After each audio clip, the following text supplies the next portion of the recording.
اللهم إنا نسألك علما نافعا ورزقا طيبا وعملا متقبلا. اللهم إنا نسألك علما نافعا ونعوذ بك min ilmin la yanfa'. Kepada para jemaah Masjid Az-Zaman dan pemirsa Khair TV dimanapun berada, semoga Allah Azza wa Jalla selalu memberikan hidayah dan taufiknya untuk kita agar bisa istiqamah beribadah kepada Allah dengan ikhlas dan istiqamah. Dan semoga Allah Azza wa Jalla tidak mencabut hidayah yang telah diberikan kepada kita setelah Allah memberikan hidayahnya kepada kita. Pada pertemuan malam ini kita akan membahas suatu faedah dari salah satu buku saya yang berjudul Ketika Semua Orang Menjauh. Faedah yang akan saya ambil adalah pada bab andai dosa memiliki aroma. Dalam bab ini memiliki dua pembahasan utama. Pembahasan pertama tentang ketika mengetahui kesalahan sendiri. Lalu yang kedua, ketika melihat atau mengetahui kesalahan orang lain. Saya tidak akan terlalu luas membahas dampak dari dosa. Tapi yang akan difokuskan pada pembahasan ini adalah sikap kita terhadap dosa, kesalahan, kelalaian, kezaliman, kemaksiatan yang kita lakukan atau yang orang lain lakukan yang kita ketahui. Sebelum masuk pembahasan, ada pesan dari Al-Imam Ibnu Rajab rahimahullah berkata,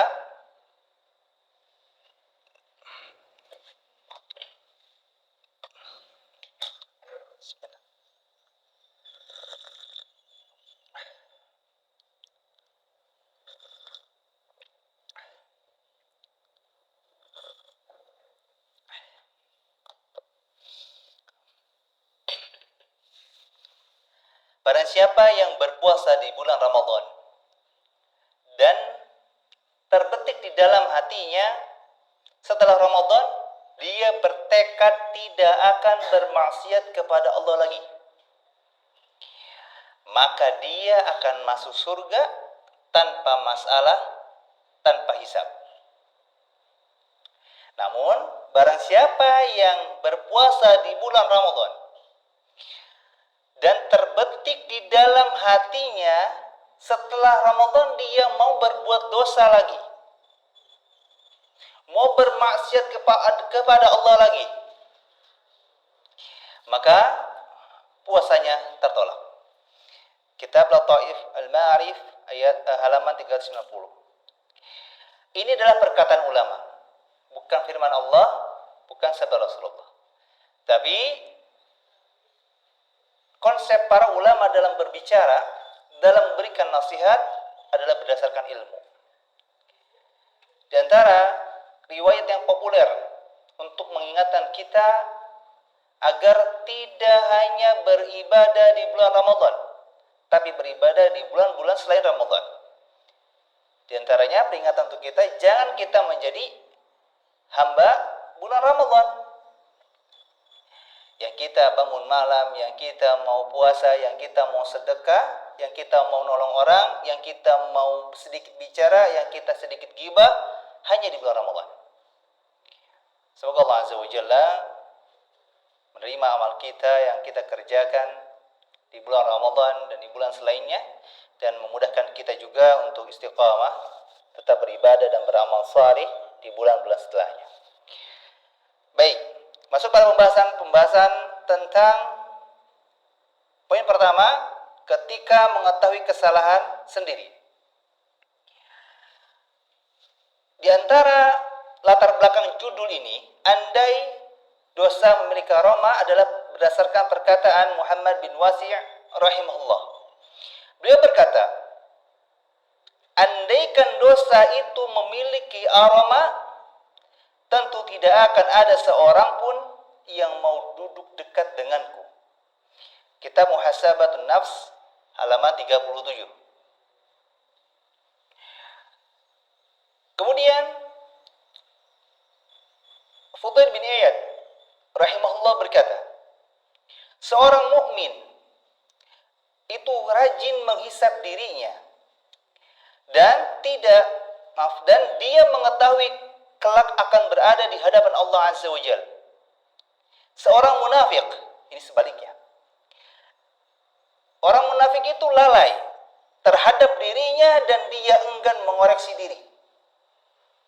Semoga Allah merahmati seorang hamba yang selalu mengoreksi diri sebelum datangnya malaikat maut menjemputnya. Kitab Tarikh Baghdad jilid 4 halaman 118. Saya coba pelan-pelan menjelaskan. Ya. Karena nanti di sini adalah menjadi bekal untuk kita pulang ke rumah, bukan hanya sekedar tahu itu dosa, tapi berupaya gimana caranya besok nggak mengulangi lagi. Minimalnya kalau kita kalkulasi, misalkan hitungan sederhana,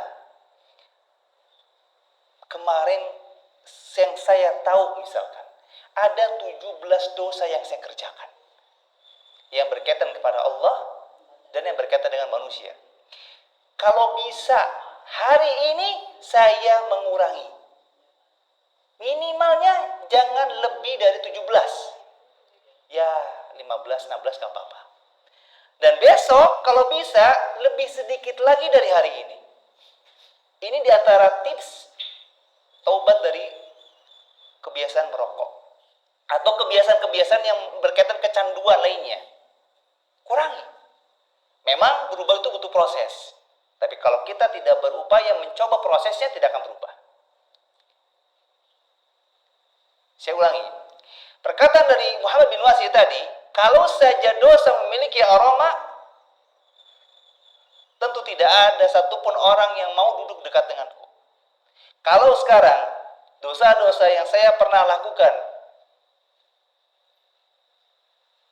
ketika berada dalam sendiri ataupun ketika beramai memiliki aroma, Bapak Ibu tidak akan mau duduk bersama saya.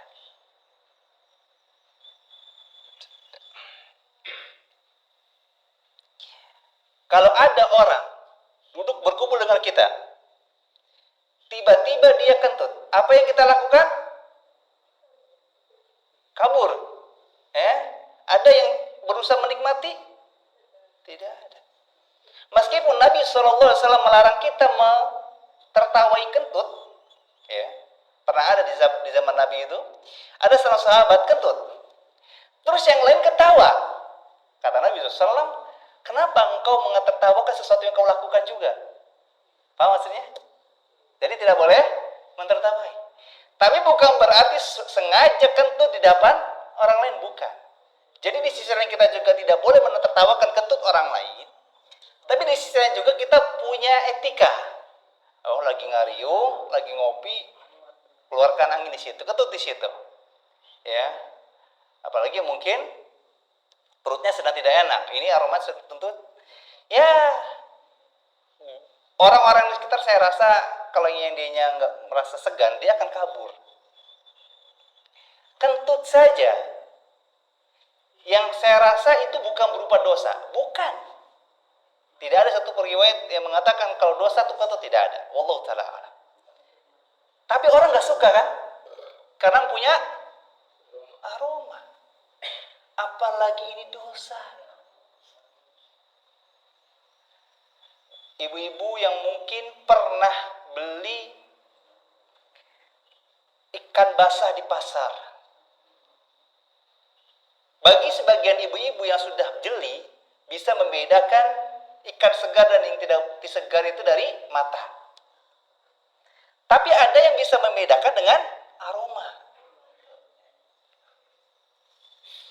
Kira-kira yang baunya menyengat itu yang segar atau tidak segar? Yang tidak segar. Bisa dijelaskan bagi kita yang punya dosanya banyak, tidak bisa dibayangkan baunya seperti apa.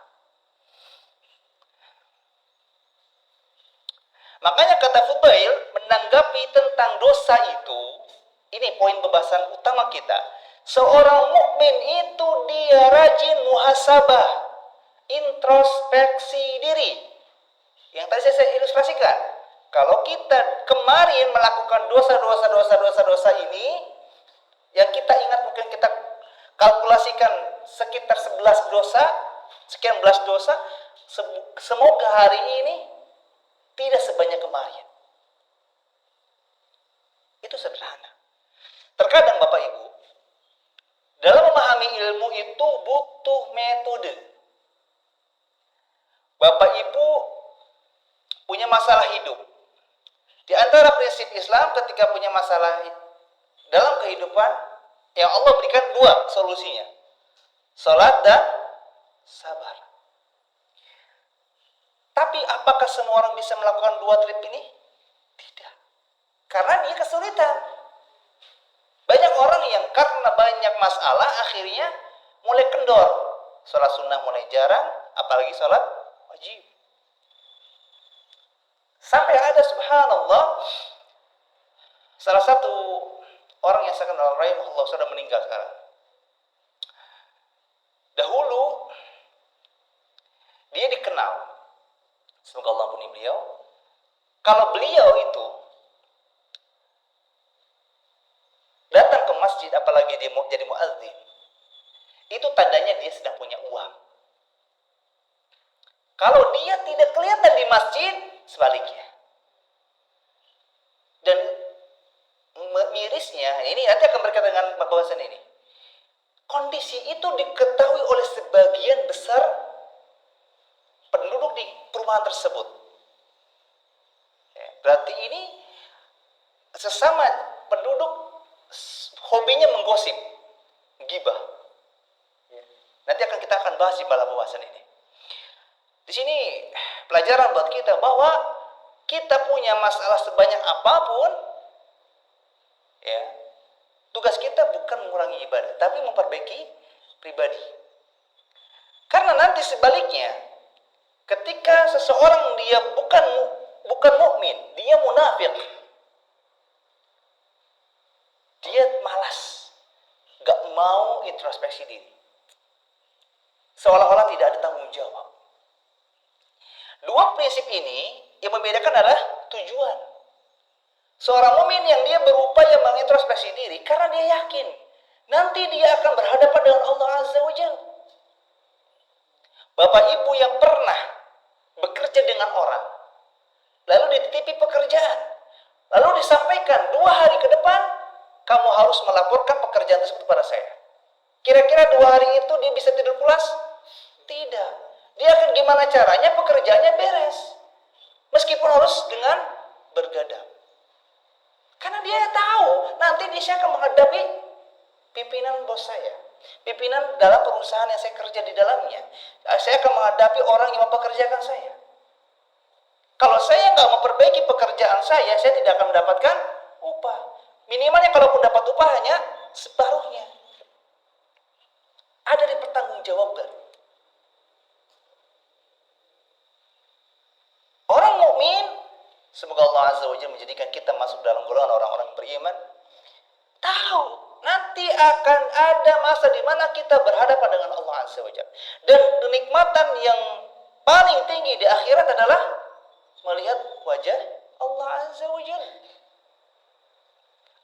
Bagi di antara kita yang mungkin masih belum bisa mengilustrasikan nikmatnya melihat wajah Allah, kita bisa melihat kondisi yang ada dalam kehidupan kita sekarang. Contoh misalkan, waliyadzubillah, anak-anak muda yang dia menggemari salah seorang tokoh artis misalkan. Jangankan bertemu langsung, di telepon video call saja, dia segera merekam video callnya tersebut, menyimpan di dalam handphonenya, apalagi sampai mempublikasikan dalam media sosial. Saking senangnya. Apalagi kalau bertemu langsung. Itu adalah manusia yang kebaikannya masih tutupi dengan keburukan. Artinya keburukannya lebih banyak daripada kebaikannya. yang dia nggak pernah berkontribusi kepada kita. Coba kalau kita sakit, apakah ada di antara orang yang kita gemari lalu langsung membantu kita? Tidak ada. Hatta kita senang dengan seorang ustadz, tapi karena mungkin jaraknya jauh, tidak ada komunikasi. Ketika kita sakit, kita kecelakaan, apakah langsung menjenguk, langsung mendoakan? Belum tentu. Tapi kita senang sama dia. Lalu bagaimana dengan Allah Azza wa Jalla yang selalu ada ketika kita senang, selalu ada ketika kita sakit, selalu ada ketika kita susah, selalu ada ketika kita sehat. Semoga kita akan bisa merasakan lebih senang daripada bertemu dengan sosok yang kita gemari di dunia. Kita lanjutkan. Nabi Muhammad SAW bersabda, sungguh aku telah mengetahui bahwa ada suatu kaum dari umatku yang datang pada hari kiamat dengan membawa kebaikan sebesar gunung Tihamah yang warnanya putih. Lantas Allah menjadikannya sia-sia, tidak tersisa sedikit pun. Lalu sahabat Thauban radhiyallahu anhu berkata, wahai Rasulullah, sebutkan ciri-ciri mereka kepada kami dan jelaskanlah tentang mereka kepada kami, supaya kami tidak menjadi seperti mereka sementara kami tidak mengetahuinya. Lalu beliau bersabda, sesungguhnya mereka adalah saudara-saudara kalian dari golongan kalian. Mereka sholat malam sebagaimana kalian mengerjakannya. Tetapi mereka adalah kaum yang ketika menyepi, ketika sendirian, ketika tidak ada orang lain, mereka mengerjakan sesuatu yang Allah haramkan. Mereka melanggar perintah Allah. Kitab Sahih Ibnu Majah nomor hadis 3442 dan sini sahih.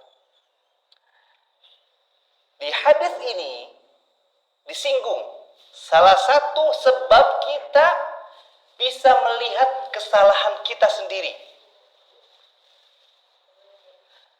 Saya mau tanya, ini saya sudah siapkan hadiah, ya. Hadiahnya cuma ada 10. Yang bisa menjawab, saya kasih langsung 3. Ada hari ini, siapa di antara jamaah Bapak Ibu yang hari ini tidak melakukan dosa? Saya kasih langsung 3. Bismillah. Ada Bapak Ibu? Saya kasih langsung 3. Nih, tuh, 3. Siapa di antara jamaah yang hari ini merasa tidak melakukan dosa? Kalau mau bilang sekarang takut ria, nanti aja. Habis kajian bilangnya. Ya. Ingat-ingat pertanyaannya ya, Bu, Bapak. Apa pertanyaan tadi? Siapa yang merasa hari ini tidak melakukan dosa? Kabari saya. Misalkan nanti ternyata ngasih taunya setelah kajian. Upload habis, nggak apa-apa. Nanti saya siapkan secara terpisah. Baik. Karena peluang terbesar seseorang melakukan dosa adalah ketika sendiri. Baik itu berkaitan dengan perkara yang haram ataupun makruh. Kalau terkait dengan pelanggaran, bisa jadi meninggalkan hal yang wajib atau yang sunnah.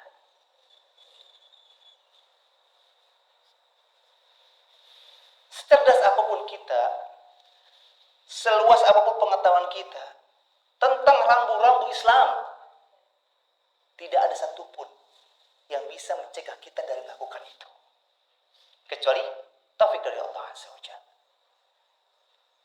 Nanti saya akan sampaikan alasan kenapa sih kita ini sekarang hidup pasti melakukan dosa. Nanti ada akan jelaskan. Tapi di hadis ini Nabi memperingatkan orang-orang yang Masya Allah, dia bisa mengamalkan berbagai macam amal salih, mengerjakan berbagai macam ibadah di bulan Ramadan ataupun di luar bulan Ramadan. Tapi nanti ketika di akhirat, perjalanan itu membuat amalnya runtuh. Disebabkan dosa yang dikerjakannya ketika sendirian.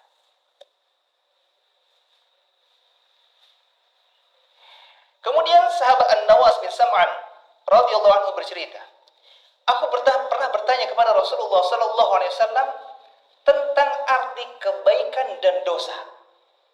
Nih, ini pengertian. Berarti ini adalah kunci untuk kita bisa paham mana yang baik, mana yang dosa. Beliau bersabda, kebaikan adalah dengan berakhlak yang baik. Sedangkan dosa adalah perbuatan atau tindakan yang menyesakkan dada dan kamu sendiri benci jika perbuatanmu tersebut diketahui oleh orang lain. Hadis riwayat Imam Muslim nomor hadis 4632. Afwan ya kalau saya sering sendawa. Ini qadarullah. Sepertinya lambungnya sedang kerasa. Jadi sedang menahan-nahan.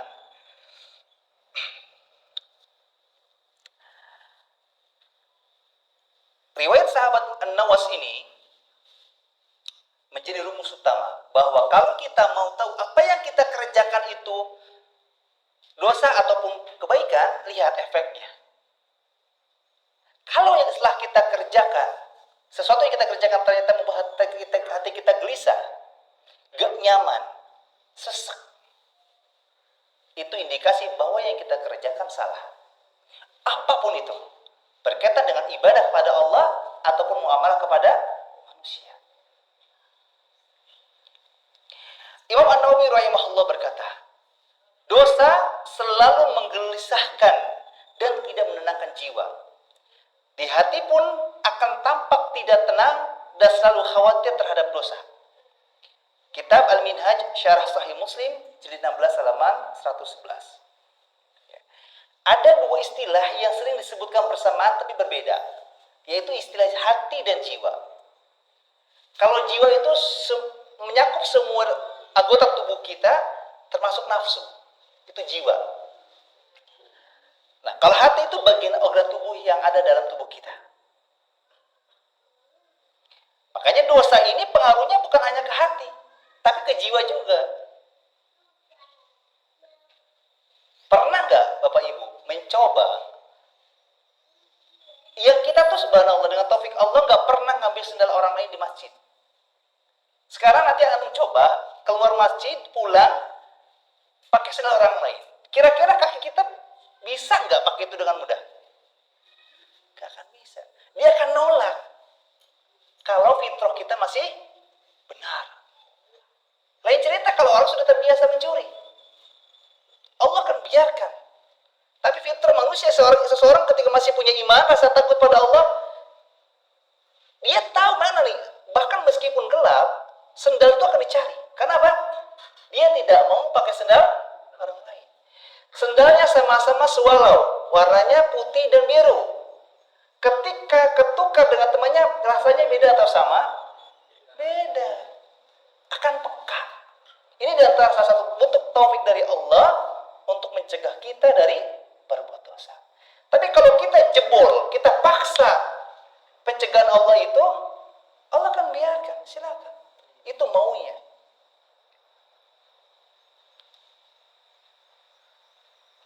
Semoga bisa dipahami. Kemudian sahabat Wabisah bin Ma'bad al-Asadi radhiyallahu anhu bercerita bahwa Rasulullah pernah bersabda kepada Wabisah ini, apakah kedatanganmu untuk bertanya tentang kebaikan dan dosa? Jadi di riwayat ini, Wabisah ini salah satu sahabat Nabi datang kepada Nabi, lalu Nabi menebak, apakah kedatanganmu ini untuk menanyakan tentang kebaikan dan dosa?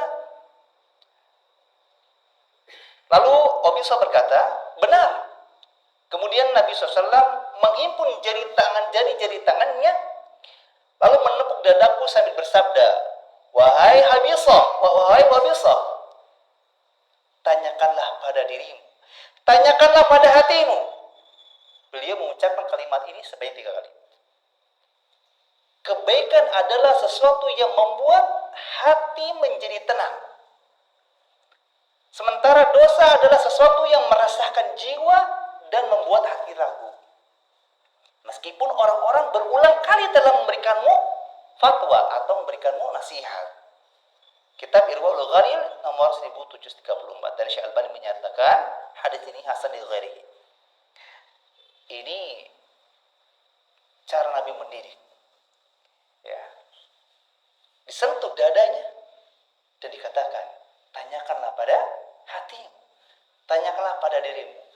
Saya beberapa tahun lalu ketika mengetahui hadis ini, itu langsung mengilustrasikan bahwa di antara metode dalam pengajaran adalah kita memberikan contoh. Dengan disampaikan menyentuh dada atau tanpa dada itu berbeda rasanya. Nabi mengulangi 3 kali, tanyakanlah pada dirimu, tanyakanlah pada hatimu. Sebetulnya, meskipun kita mungkin dalam mengikuti kajian, ya, kadang-kadang kita hadir, kadang-kadang tidak, kadang-kadang kita mencatat ilmu, kadang-kadang kita tidak mencatat ilmu. Tapi setidaknya, dengan keterbatasan kita tidak mengetahui semua ilmu Islam, kalau kita mengerjakan sesuatu suka bingung, itu hukumnya naonnya. Sebelum kita nanya ke ustadz atau ke ulama, biasanya kita bisa bertanya kepada hati. Ini kiasan ya Bapak Ibu, bukan berarti ngobrol, itu naonnya hukumnya. Tapi dengan otomatis nanti akan menunjukkan indikasi bahwa itu boleh atau tidak boleh. Seperti tadi saya sampaikan. Kalau kita memang tidak terbiasa melakukan yang buruk, ketika akan melakukan, akan ada penolakan. Seorang suami yang dia marah kepada istrinya, gak pernah mukul. Ketika mukul akan terasa berat atau ringan? Berat. Mulut yang gak pernah mencaci orang lain, tiba-tiba di jalan mau diserempet, bisa gak mudah? Atau dengan perkataan-perkataan yang membentak misalkan, budak teh misalkan. Hal refleks saja, kita masih punya space waktu beberapa detik untuk rem. Ini terjadi. Saya waktu bulan Ramadan, hari Jumat, saya mau nyebrang ke satu perumahan di Majalengka, mau sholat Jumat. Di situ banyak orang-orang pabrik baru pulang atau lagi istirahat lah gitu. Posisi tikungan, dan memang di jalan ini rawan dengan kecelakaan, sering terjadi kecelakaan. Begitu saya sudah masuk setengah jalan, masuk ke jalan orang lain ya, lajur kanan, itu dari sebelah, dari belakang itu, dia nggak berhenti. Dia malah ngikutin saya dengan batu setir langsung, yes. Mungkin kalau diukur dengan sentimeter itu hampir, mungkin nggak nyampe 5 cm lah dari ban motor depan itu. Ketika saya refleks, mau ngomong, ketahan. Hanya dengan isyarat klakson. Itu ngasih pelajaran bahwa ini salah. Tapi mulut langsung rem. Seperti tadi pagi, kata Allah Masyafal, salah satu anak saya sedang main sepeda, ketabrak mobil. Tadi pagi, saya lihat. Cuman karena posisi saya sedang bawa gendong bayi, saya tidak bisa berbuat lebih. Ketika mau bicara, mau bertindak, itu seketika keren. Dan saya tahu bahwa dia orang lagi buru-buru. Dia jadi sopir. Sopir salah satu bisa termasuk tangga saya. Dia mau nganterin anaknya sekolah. Mungkin karena buru-buru apa-apa. Dia tidak lihat. Dan tidak ada itikat baik untuk keluar dari mobil ini. Saya satu tip gimana saya keluar dulu belanja. Terus saya tahu mobil itu sudah ada di rumahnya. Saya tanya ke istri, apakah tadi supir tadi ke rumah? Tidak. Saya langsung samperin. Saya panggil, Pak, permisi, saya mau bicara sebentar. Kita ke rumah saya. Mungkin kalau tanpa taufik Allah, iman sudah tidak ada dalam hati saya, tidak ada namanya kemudian untuk menjaga lisan untuk tidak mencaci atau memarahi. Ini satu pelajaran saja, bahwa indikasi dosa atau minimalnya kesalahan saja, ya, itu akan memudahkan kita bisa membedakan mana yang baik, mana yang tidak baik, mana yang dosa, mana yang pahala.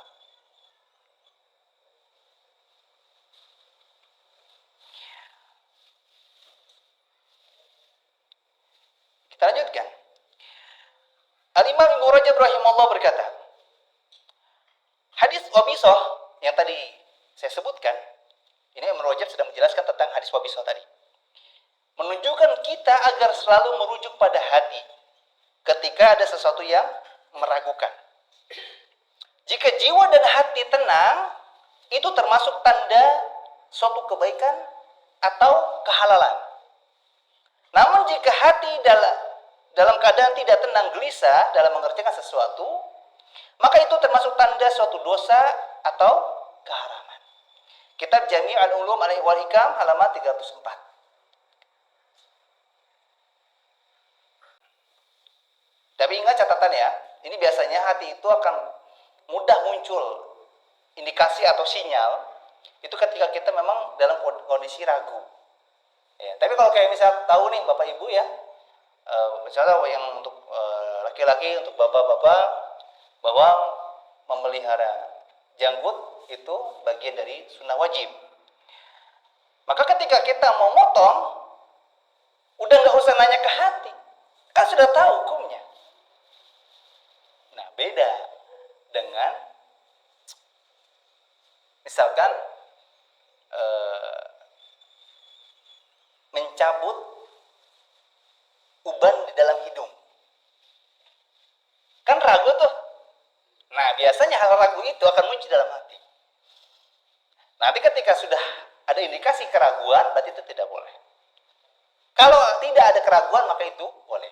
Nah, untuk memastikan ilmunya, tanyakan ke Ustaz kalau bertemu. Ustaz, beberapa hari lalu saya begini. Lalu saya mengerjakannya. Atau lalu saya meninggalkannya. Apakah tindakan saya benar? Nah, gitu. Kemudian, Nabi Muhammad SAW bersabda, Allah Azza wa Jalla berfirman, wahai anak Adam, selagi kamu berdoa kepadaku dan berharap rahmatku, maka aku akan ampuni dosa yang ada padamu dan aku tidak peduli. Perhatikan baik-baik. Wahai anak Adam, seandainya dosa-dosamu telah mencapai setinggi langit, kemudian kamu meminta ampunan kepadaku, niscaya aku akan mengampuni dan aku tidak peduli. Wahai anak Adam, seandainya kamu datang kepadaku dengan membawa kesalahan sepenuh isi bumi, kemudian kamu menemuiku tanpa menyekutukanku dengan sesuatu apapun, niscaya aku akan mendatangimu dengan ampunan sepenuh isi bumi juga. Hadis riwayat Tirmidzi nomor hadis 3463. Ini jaminan, ini garansi. Bapak Ibu beli televisi selama kurang lebih 1 tahun, bukan karena jatuh, bukan karena terpukul, lalu layar mati televisinya, datang ke sini. Kira-kira pas beli hatinya senang atau enggak? Senang, ada garansi. Lalu bagaimana dengan Allah SWT? Ngasih klaim garansi. Selama kamu mau meminta kepadaku, minta ampunan kepadaku, berapa banyak pun dosa yang kamu lakukan, aku akan ampuni dan aku tidak peduli. Coba kalau kita punya saudara, punya teman, yang dengan taufik dari Allah hatinya lembut, akhirnya ketika dia mengatakan kepada kita, kamu mau ngutang berapa banyak pun ke saya, datang aja ke saya kalau butuh uang mah, nanti saya bantu. Kamu gak usah pedulikan, karena saya juga tidak akan peduli berapa banyak pun utang kamu kepada saya. Senang gak Pak? Senang. Kalau ada kata lebih dari senang, cocok kita gunakan.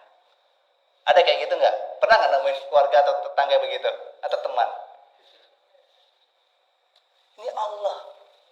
Sampai pun kalau kita punya dosa seisi bumi atau setinggi langit, kita mau minta ampun pada Allah, Allah akan ampuni. Dan Allah tidak peduli.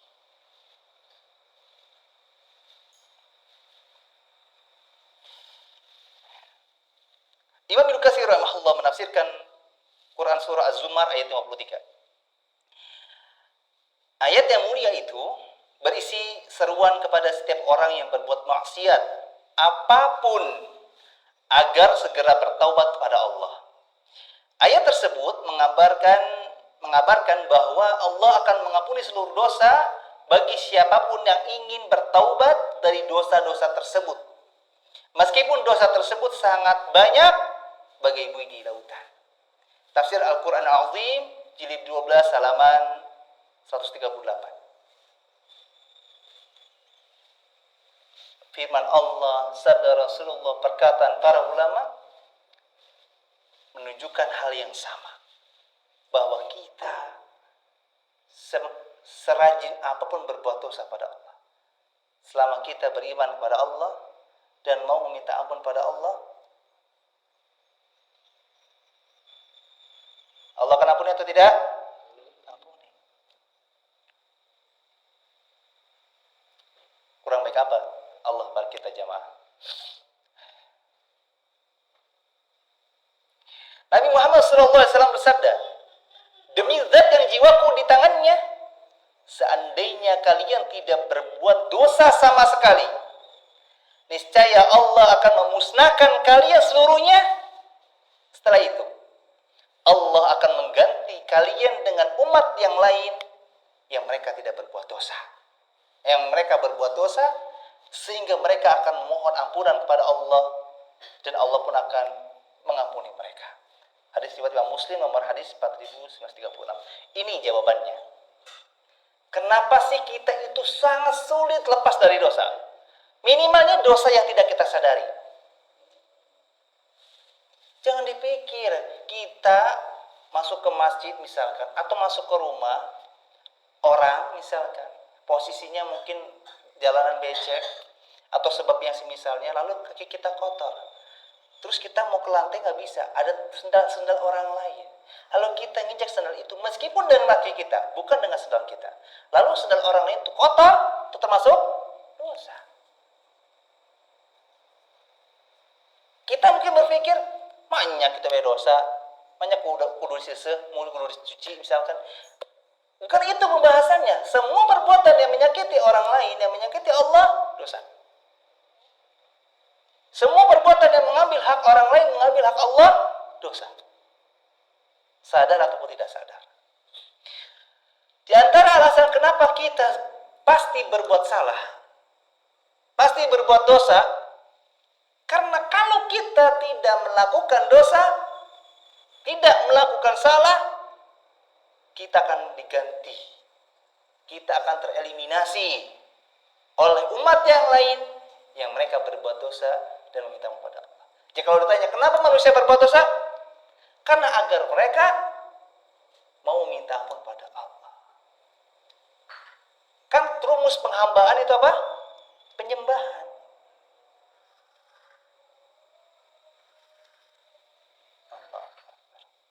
Kita lanjutkan sedikit. Jadi jelas ya? Bukan berarti, kan wajar kita berbuat dosa. Ini juga hati-hati. Bukan berarti hadis ini membolehkan kita akhirnya memberikan pemakluman wajar kalau saya buat dosa. Nih, saya kasih perumpamaan. Misal kita punya anak. Kita sampaikan kepada anak kita, "Nak, ayah mau kamu jujur. Setiap kamu berbuat salah, jangan berbohong. Bilang aja, pasti ayah maafkan." Kira-kira kalau anak kita lalu dengan sadar atau tidak sadarnya, dengan sifat kekanak-kanakannya, melakukan kesalahan, melakukan yang kita tidak perintahkan, melanggar apa yang kita perintahkan, lalu dia bilang, "Maaf ya ayah, tadi aku tidak membereskan mainan." Marah atau senang? Senang. Karena sesuai instruksi. Tapi kalau dia bilang, "Ayah, maaf ya, tadi tidak membereskan mainan." Besoknya, "Maaf ya ayah, aku tidak beresin mainan." Tapi kita lihat ternyata tidak ada upaya, tidak ada perjuangan untuk dia memperbaiki kesalahannya tersebut. Tentu rasa senang itu akan hilang. Dan tidak akan sama kasusnya seperti yang pertama. Jadi dalam hadis ini, sifatnya adalah pemakluman. Allah memaklumi kita yang berbuat dosa asalkan kita mau bertobat, meminta ampun pada Allah Azza wa Jalla. Kemudian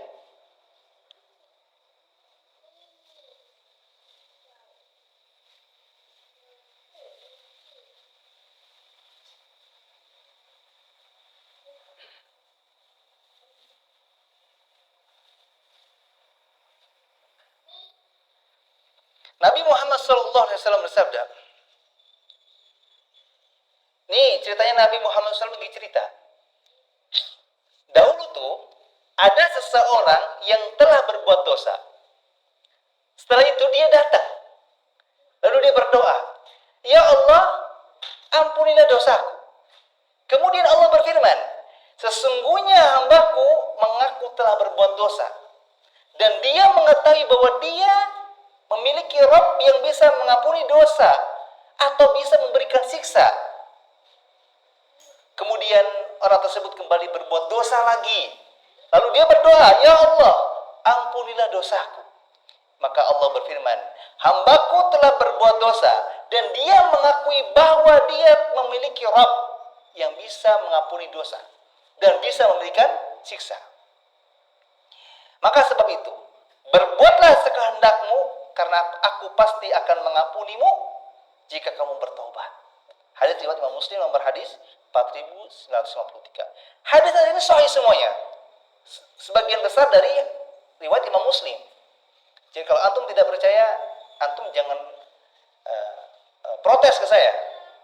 Karena saya sengaja saya pilihkan hadis-hadis yang sahih. Ya. Ini bukan dongeng. Ini ada di zaman Nabi, kisah orang yang dia ngelakuin dosa, minta ampun sama Allah. Dalam doanya dia mengatakan, "Aku telah berbuat dosa." Dan dalam hatinya dia yakin dia punya Allah yang dia bisa mengampuni dosa-dosa yang telah dilakukannya. Dan dia juga yakin, kalau saya nggak minta ampun sama Allah, efek dosa ini akan membuat Allah akan menyiksa saya. Harapan dan keyakinan itulah yang membuat Allah mengampuni dan mengatakan, "Berbuatlah sekehendakmu, karena aku pasti akan mengampunimu jika kamu bertobat." Enak gak? Enak. Para ulama rahimahullah berkata, ini kalau kita sudah tahu ya tentang pembahasan tadi ya, dosa-dosa yang kita kerjakan, efeknya, lalu yang apa yang kita kerjakan. Solusinya ini dari para ulama. Taubat itu hukumnya wajib bagi setiap dosa yang telah diperbuat. Maka jika dosa tersebut antara seorang hamba dengan Allah, syarat taubatnya 3. Perhatikan. Syarat taubat dari kesalahan kepada Allah, dari dosa kepada Allah, berkaitan dengan ibadah berarti. 3 syaratnya. Pertama, meninggalkannya, lalu menyesalinya. Yang ketiga, tidak mengulanginya. Yang pertama apa tadi? Meninggalkannya. Yang kedua, menyesalinya. Yang ketiga, tidak mengulanginya. Jika salah satu syarat tersebut tidak terpenuhi, maka tidak sah taubatnya. Ingat, syarat itu ketat. Syarat itu sesuatu yang dilakukan sebelum mengerjakan hal tersebut. Syarat masuk sekolah, menyerahkan uang pendaftaran, menyertakan identitas orang tua, menyertakan ijazah dari sekolah sebelumnya. Kalau salah satunya nggak ada, diterima tidak? Tidak. Kemudian, apabila maksiat, kesalahan yang diperbuatnya berkaitan dengan manusia, syarat tobatnya 4. 3 syarat sebelumnya tentang syarat kepada Allah yang harus dipenuhi. Lalu syarat yang keempat adalah mengembalikan haknya. Saya ulangi. Syarat taubat dari kesalahan kepada manusia berarti berkaitan dengan muamalah, interaksi. Syarat yang 4. 3 syarat pertama sama seperti taubat kita kepada Allah. Apa tadi? Meninggalkannya, menyadarinya atau menyesalinya, maaf. Lalu yang ketiga, tidak mengulanginya. Lalu yang keempat, kalau berkaitan dengan dosa dengan manusia, mengembalikan haknya. Maksudnya adalah pelaku maksiat atau yang berbuat salah itu harus mengembalikan setiap hak orang lain yang pernah diambilnya. Jika kezaliman tersebut berkaitan dengan kehormatan atau sesuatu yang tidak bisa dikembalikan. Misalkan pernah gosipin, pernah nuduh, pernah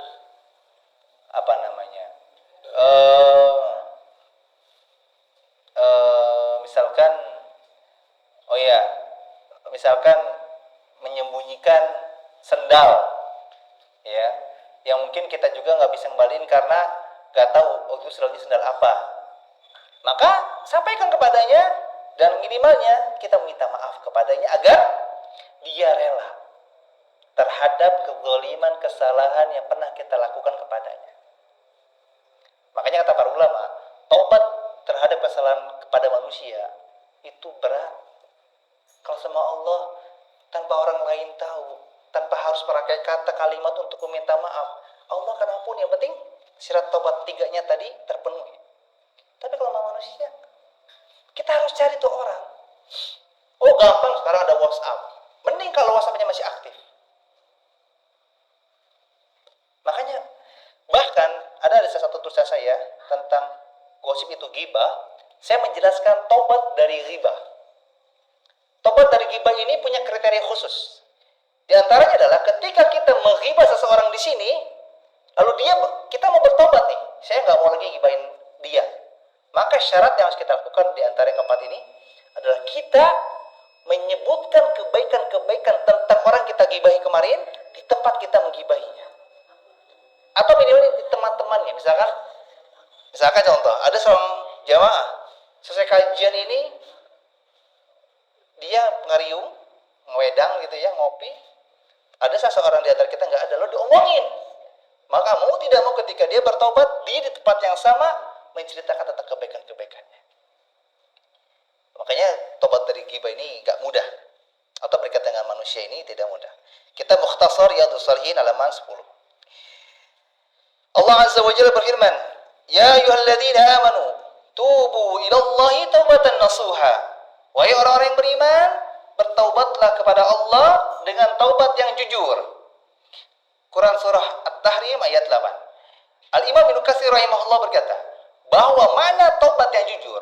Maksud dari taubat nasuha, sebagaimana kata para ulama, adalah menghindari dosa untuk saat ini, menyesali dosa yang telah lalu, dan bertekad tidak melakukannya lagi di masa yang akan datang. Kemudian jika dosa tersebut berkaitan dengan hak sesama manusia, maka dia harus menyelesaikannya atau mengembalikannya. Tafsir Quran Al-Azim jilid 14 halaman 61. Ini menjadi dasar kenapa tadi saya sebutkan syarat pada taubat pada Allah 3, syarat taubat pada manusia ada 4 ini landasannya. Terakhir, Nabi Muhammad SAW bersabda, "Qulub di Adam khatta'un wa khairu khatta'in at-tawwabun." Nah, ini mencakup semua pembahasan di bab pertama tadi, bahwa kata Nabi Muhammad SAW, setiap manusia pasti pernah berbuat salah. Kalau kita berbicara salah, bisa jadi kemaksiatan, kezaliman, kelalaian, keburukan. Ya, jadi makna salah ini banyak. Namun yang terbaik dari manusia yang pernah berbuat salah adalah mereka yang mau bertaubat. Hadis riwayat At-Tirmidzi nomor hadis 2459, dan Syalwani menyatakan hadis ini hasan. Ya, sebagai penutup dalam pembahasan ini, maka saya ingin mengingatkan bahwa kita yang hadir di sini atau yang tidak hadir pasti pernah berbuat salah. Kalau ada yang tidak pernah, minimal sehari aja nggak berbuat salah seperti yang saya tanyakan, silakan sampaikan kepada saya. Karena nanti ada faedah, yaitu apa? Saya akan minta tipsnya. Nanti kita akan share bareng-bareng. Ya, ini rumus, ini ramuan, gitu kan? Ya, tapi ini klaim, ya, dari Nabi SAW, pasti kita berbuat salah. Orang yang lebih mulia dari kita, yang sudah dijamin surga, yang sudah dijamin dari penjagaan terhadap kesalahan, yaitu Nabi Muhammad SAW, pernah berbuat salah. Apalagi kita yang tidak mendapatkan garansi tersebut. Hadza wa sallallahu alaihi Muhammadin wa ala alihi washabihi ajma'in. Insyaallah nanti untuk selanjutnya akan kita lanjutkan pada salat Isya. Subhanakallah bihamdika asyhadu an la ilaha illa anta astaghfiruka wa atubu ilaik. Allahu akbar, Allahu akbar. Allahu akbar.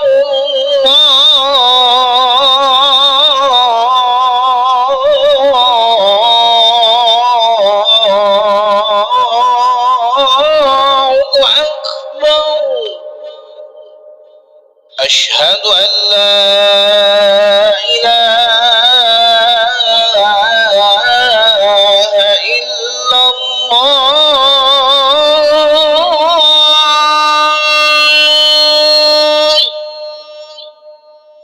أشهد أن لا إله إلا الله.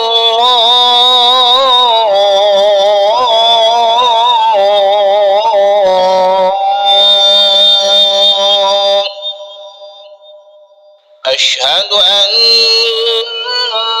محمدا رسول الله.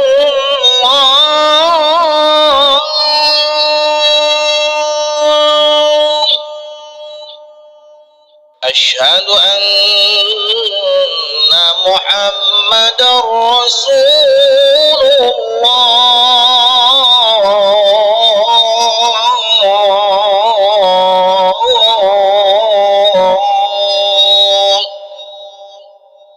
حي على الصلاة.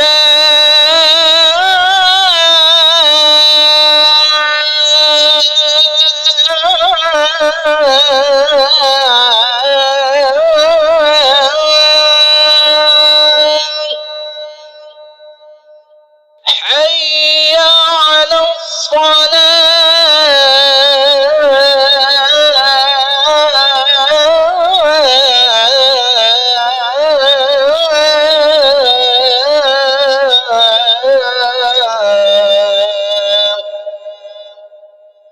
حي على الفلاح.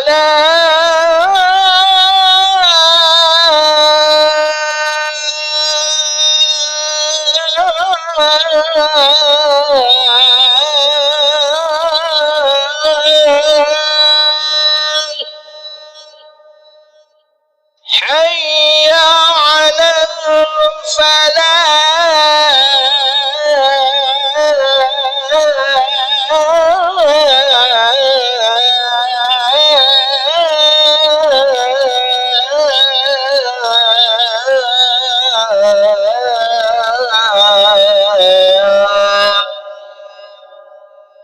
الله أكبر.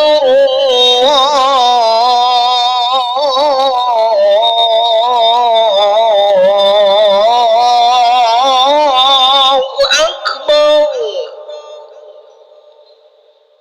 لا إله إلا الله.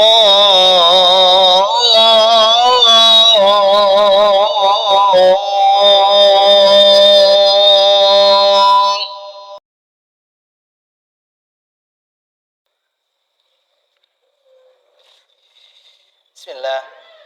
Alhamdulillah. Alladzi bi ni'matihi tatimmu shalihat. Allahumma salli wa sallim ala Muhammadin wa ala alihi wa ashabihi ajma'in wa ba'du. Kita kembali lanjutkan bahasan kita pada malam ini di poin kedua ya, tentang ketika mengetahui kesalahan orang lain. Di bab pertama, di poin pertama kita fokus pada menyikapi kesalahan pribadi, baik yang kita kerjakan dengan sadar ataupun tidak sadar. Yang kita lakukan kesalahan ini terhadap Allah ataupun terhadap manusia. Nah, sekarang di poin kedua ini kita akan belajar menyikapi suatu kesalahan yang kita ketahui oleh orang lain, atau mudahnya kita mengambil sikap ketika mengetahui kesalahan orang lain. Allah Azza wa Jalla berfirman, "Ya ayyuhalladzina amanu, in ja'akum fasiqun binaba'in fatabayyanu an tusibu qauman bijahalatin fatusbihu 'ala ma fa'altum nadimin." Kata Allah, wahai orang-orang yang beriman, jika ada orang fasik datang kepada kalian dengan membawa suatu berita penting, maka tabayyun, telitilah dahulu, agar jangan sampai kalian menimpakan suatu bahaya kepada suatu kaum atas dasar kebodohan. Kemudian akhirnya kalian menjadi menyesal atas perlakuan kalian. Quran Surah Al-Hujurat ayat 6. Makna dari orang fasik adalah orang yang keluar dari ketaatan pada Allah. Atau makna lainnya orang fasik adalah orang yang berbuat dosa, berbuat kesalahan kepada Allah Azza wa Jalla.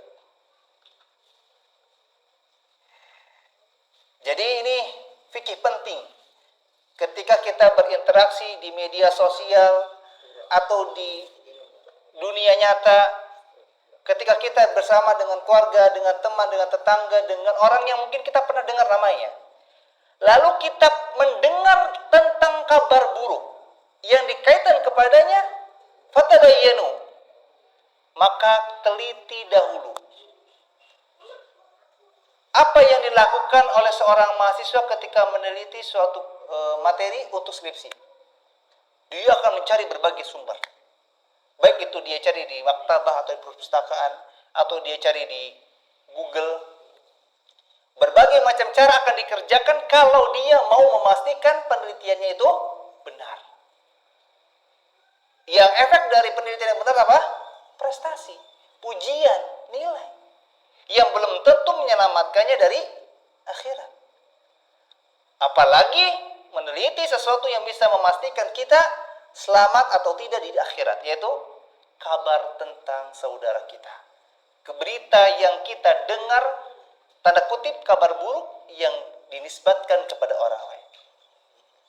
Misalkan tiba-tiba pulang kajian, atau tiba-tiba di rumah mendapatkan pemberitaan tentang saudara kita kenal di pengajian, atau berkaitan dengan saudara kita yang masih ada hubungan nasab, atau berkaitan dengan tetangga, termasuk tentang guru-guru kita. Lalu ada yang mengabarkan bahwa si fulan melakukan kemaksiatan kepada Allah, si fulan melakukan kesalahan kepada manusia. Maka sesuai perintah Allah, fatabayyanu, teliti dahulu. Agar apa? Kita tidak menimpakan suatu bahaya kepada suatu orang atau seseorang atau suatu kaum disebabkan kebodohan kita. Apa kebodohannya? Tidak meneliti berita tersebut. Ada tips dari Imam At-Tabari rahimahullah berkata dalam menjelaskan ayat tadi. Kata beliau, maksud dari fatabayyanu adalah endapkanlah dahulu sampai kalian mengetahui tentang kebenarannya. Jangan buru-buru menerimanya. Kitab Jami'u Al-Bayan fi Ta'wilil Quran, jilid 11 halaman 383. Di antara maksud endap, berarti kalau kita sering menggunakan bahasa mengendap, berarti ditahan. Misalkan ada salah satu bapak menyampaikan berita kepada saya, Ustaz, saya dengar si fulan itu ternyata dia jarang hadir ke kajian itu karena dia sudah futur. Dia sudah terlena dengan dunia karena bisnisnya berkembang. Karena saya juga nggak tahu bapak siapa, dan saya tidak bisa memastikan berita yang bapak itu sampaikan benar, maka saya diam. Beda tidak antara terdengar dengan mendengar?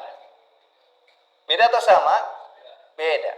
Kalau mendengar, unsur sengaja atau tidak? Sengaja. Kalau terdengar, unsur sengaja atau tidak? Tidak. Ini berlaku untuk hal semisalnya. Misalkan ada keluarga dekat kita, contoh misalnya orang tua kita, sedang cekcok membahas aib satu sama lain. Jangan didengarkan. Nah, gimana Ustaz gak kedengaran orang satu rumah? Berarti jangan fokus ke situ. Ya kayak sekarang misalkan, Bapak Ibu duduk di kajian. Ada yang mendengarkan, ada yang terdengar. Orang yang tidur mendengar atau terdengar? Terdengar. Ditanya apa bahasanya? Tadi mantap banget Ustaznya. Suaranya lantang. Gitu kan? Ditanya faedah? Enggak tahu. Oh iya tahu pembahasannya. Ustaznya bagi-bagi amplop. Enggak gitu. Tapi kalau dia benar fokus mendengarkan, dia akan paham. Minimalnya poin-poin penting.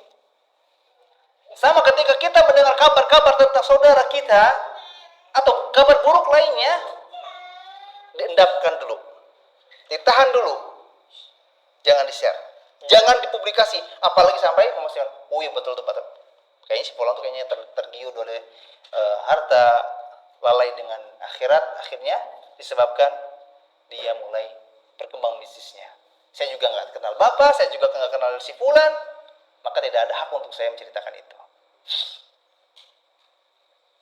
Makanya saya sangat tidak senang kalau di WA atau di kajian ditanya, Ustaz, kenal nggak sama Ustaz Fulan? Emang kenapa? Kata Ustaz Fulan begini, saya nggak tahu. Ada salah satu Ustaz yang Masya Allah dikenal pengetahuan dan pengalamannya dalam dunia dakwah karena usia sudah sepuh. Di antara generasi awal dalam dakwah ini, dia sudah diketahui bahwa beliau itu sangat tidak suka kalau ditanya. Makanya kalau di kajian, tiba-tiba ada jamaah yang berani menanya, Ustaz, saya dapatkan kabar tentang kesesatan Ustaz Fulan. Apakah Ustaz mengenalnya? Maaf, saya tidak bisa menjawab. Karena kalau udah bicara penilaian orang, ini rentan untuk disusupi kepribadian, urusan pribadi, ditunggangi urusan-urusan pribadi lainnya. Kemudian Syekh Al-Jazairi rahimahullah berkata, maksud dari fattabayyanu dalam ayat tadi, telitilah kembali sebelum kalian berkata, berbuat atau memvonis. Kitab Isar At-Tafasir halaman 1259. Ya. Ini saya rasa dua penjelasan ulama ini tentang ayat ini sudah memudahkan kita memahami bahwa ketika datang berita jangan langsung digoreng. Emang boleh kita belanja ikan, belanja daging di pasar langsung dimasak, langsung digoreng? Boleh tidak? Tidak boleh. Dibersihkan dulu lah. Dalamannya dibersihkan, jeroannya dibersihkan. Supaya apa? Selamat kitanya, nggak menelan racun, nggak menelan kotoran. Apalagi ini bukan soal menjamin kesehatan, tapi keselamatan. Nabi Muhammad SAW bersabda, "Iyyakum madhanna, fa inna dhanna akdzabul hadits." Waspadalah terhadap buruk sangka. Karena buruk sangka adalah sejelek-jeleknya ucapan dusta. Ucapan dusta itu buruk. Nah, prasangka itu lebih buruk. Wala tahassasu, wala tajassasu, wala tahasadu, wala tadabaru, wala tabaghadu, wa kunu ibadallah ikhwana. Janganlah kalian saling mencari berita kejelekan orang lain, saling memata-matai, saling mendengki, saling membelakangi, dan saling membenci. Jadilah kalian hamba-hamba Allah yang bersaudara. Hadis riwayat Bukhari nomor hadis 5013. Nabi Muhammad SAW di sini menyampaikan dua hal. Pertama peringatan, yang kedua harapan. Kita tidak boleh saling mencari berita tentang orang lain yang buruk-buruk, jangan. Kayaknya nih saya harus membuat sesuatu konten atau postingan di media sosial supaya saya dikenal. Itu apa? Akhirnya mencoba meneliti sesuatu berita yang tidak baik tentang orang lain. Ingat, nanti ada pembahasan, ada kesalahan yang dilakukan oleh orang lain, sudah jelas ada buktinya, dan memang kesalahan ini berupa kesesatan yang bisa mempengaruhi atau membahayakan orang lain. Dan ini boleh kita informasikan. Meskipun nanti ada proses yang kita lakukan, diantaranya adalah memberikan nasihat dulu. Nanti biar dia memberikan klarifikasi, meralat kesalahan-kesalahannya. Tapi ada sebaliknya, kesalahan yang berkaitan dengan orang lain dan benar nyata ada buktinya, tapi kita tidak boleh menceritakannya. Karena ini berkaitan dengan kepribadian yang tidak ada pengaruhnya kepada orang lain. Dan kita nggak boleh memata-matai. Ini banyak nih sekarang ikhwan-ikhwan yang jadi cyber, ya, berlaga menjadi penjaga gawang. Jadi ada istilah-istilah begitu. Jadi dia tuh memantau tugasnya. Kalau misalkan ada postingan di grup yang mengarah ke suatu hal, dia cari-cari. Ini pernah terjadi di Majalengka. Waliyadzubillah. Ya. Berdasarkan ketidaksukaan kepribadian, akhirnya dia menjadikan isu-isu yang pernah dia dengar, menyelimuti kebenaran yang mungkin dianggap itu salah, atau dalam arti berita salah yang dianggap benar. Oh, ini pasti benar nih. Karena apa? Dia pernah pergi, pernah begitu. Akhirnya dia memata-matai. Dia menghubungi teman-teman kantornya, teman-teman kajiannya. Ini nggak boleh. Kalau bicara Allah sudah melarang, Nabi melarang, berarti ada suatu keburukan yang Nabi dan Allah tidak inginkan kita mendapatkannya. Dan harapan Nabi Muhammad SAW setelah melarang beberapa hal tadi, agar kita menjadi hamba-hamba Allah yang bersaudara. Kemudian Abu Hatim bin Hibban Al-Busti rahimahullah berkata, orang yang berakal itu wajib mencari keselamatan untuk dirinya dengan meninggalkan perbuatan tajassus dan senantiasa sibuk memikirkan kejelekan dirinya sendiri. Sesungguhnya orang yang sibuk memikirkan kejelekan dirinya sendiri, berintrospeksi diri dan melupakan kejelekan orang lain, maka hatinya akan tentram dan tidak akan merasa capek. Setiap kali dia melihat kejelekan yang ada pada dirinya, maka dia akan merasa hina ketika melihat kejelekannya tersebut ada pada orang lain juga. Sementara sebaliknya, orang yang sibuk memperhatikan kesalahan orang lain dan melupakan keburukan kejelekan dirinya sendiri, maka hatinya akan buta. Badannya akan merasa letih dan akan sulit baginya meninggalkan keburukan yang ada dalam dirinya. Kitab Rawdatul Uqala halaman 131.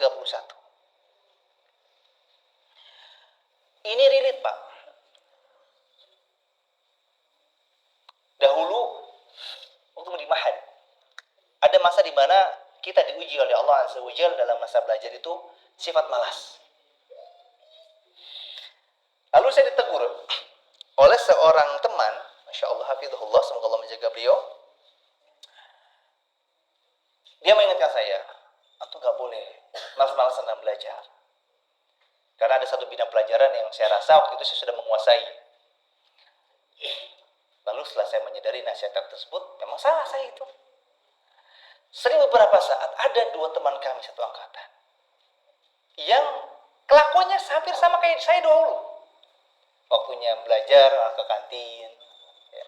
Waktunya kita siap-siap buat ujian, malah dia ke warung misalkan, apalagi sampai jalan-jalan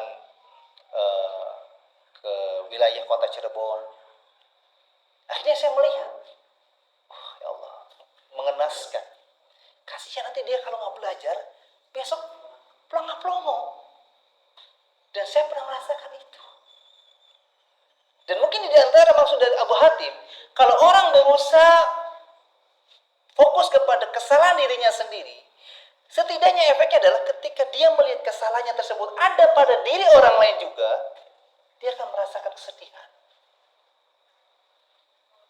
Dia ingin bagaimana caranya menolong saudaranya ini untuk bisa berubah, bisa bangkit lagi dari sifat futurnya. Tapi berbeda bagi kita yang waliyadzubillah. Kita fokusnya ke kesalahan orang lain, lupa dengan kesalahan sendiri. Tidak ada rasa iba. Yang ada kita bagaimana caranya mencecar kesalahan tersebut, membinasakan orang tersebut. Kemudian Abu Kilabah Abdullah bin Yazid al-Jurmi rahimahullah berkata, apabila ada berita tentang tindakan saudaramu yang tidak kamu sukai, maka berusaha keraslah mencarikan alasan untuknya. Apabila kamu tidak mendapatkan alasan untuknya, maka katakanlah kepada dirimu sendiri, aku kira saudaraku itu mempunyai alasan yang tepat, yang benar, sehingga melakukan perbuatan tersebut. Kitab Al-Hilyah jilid 2 halaman 255. Di antara cara kita, gimana caranya? Tidak tajassus, tidak mencari-cari kesalahan orang lain.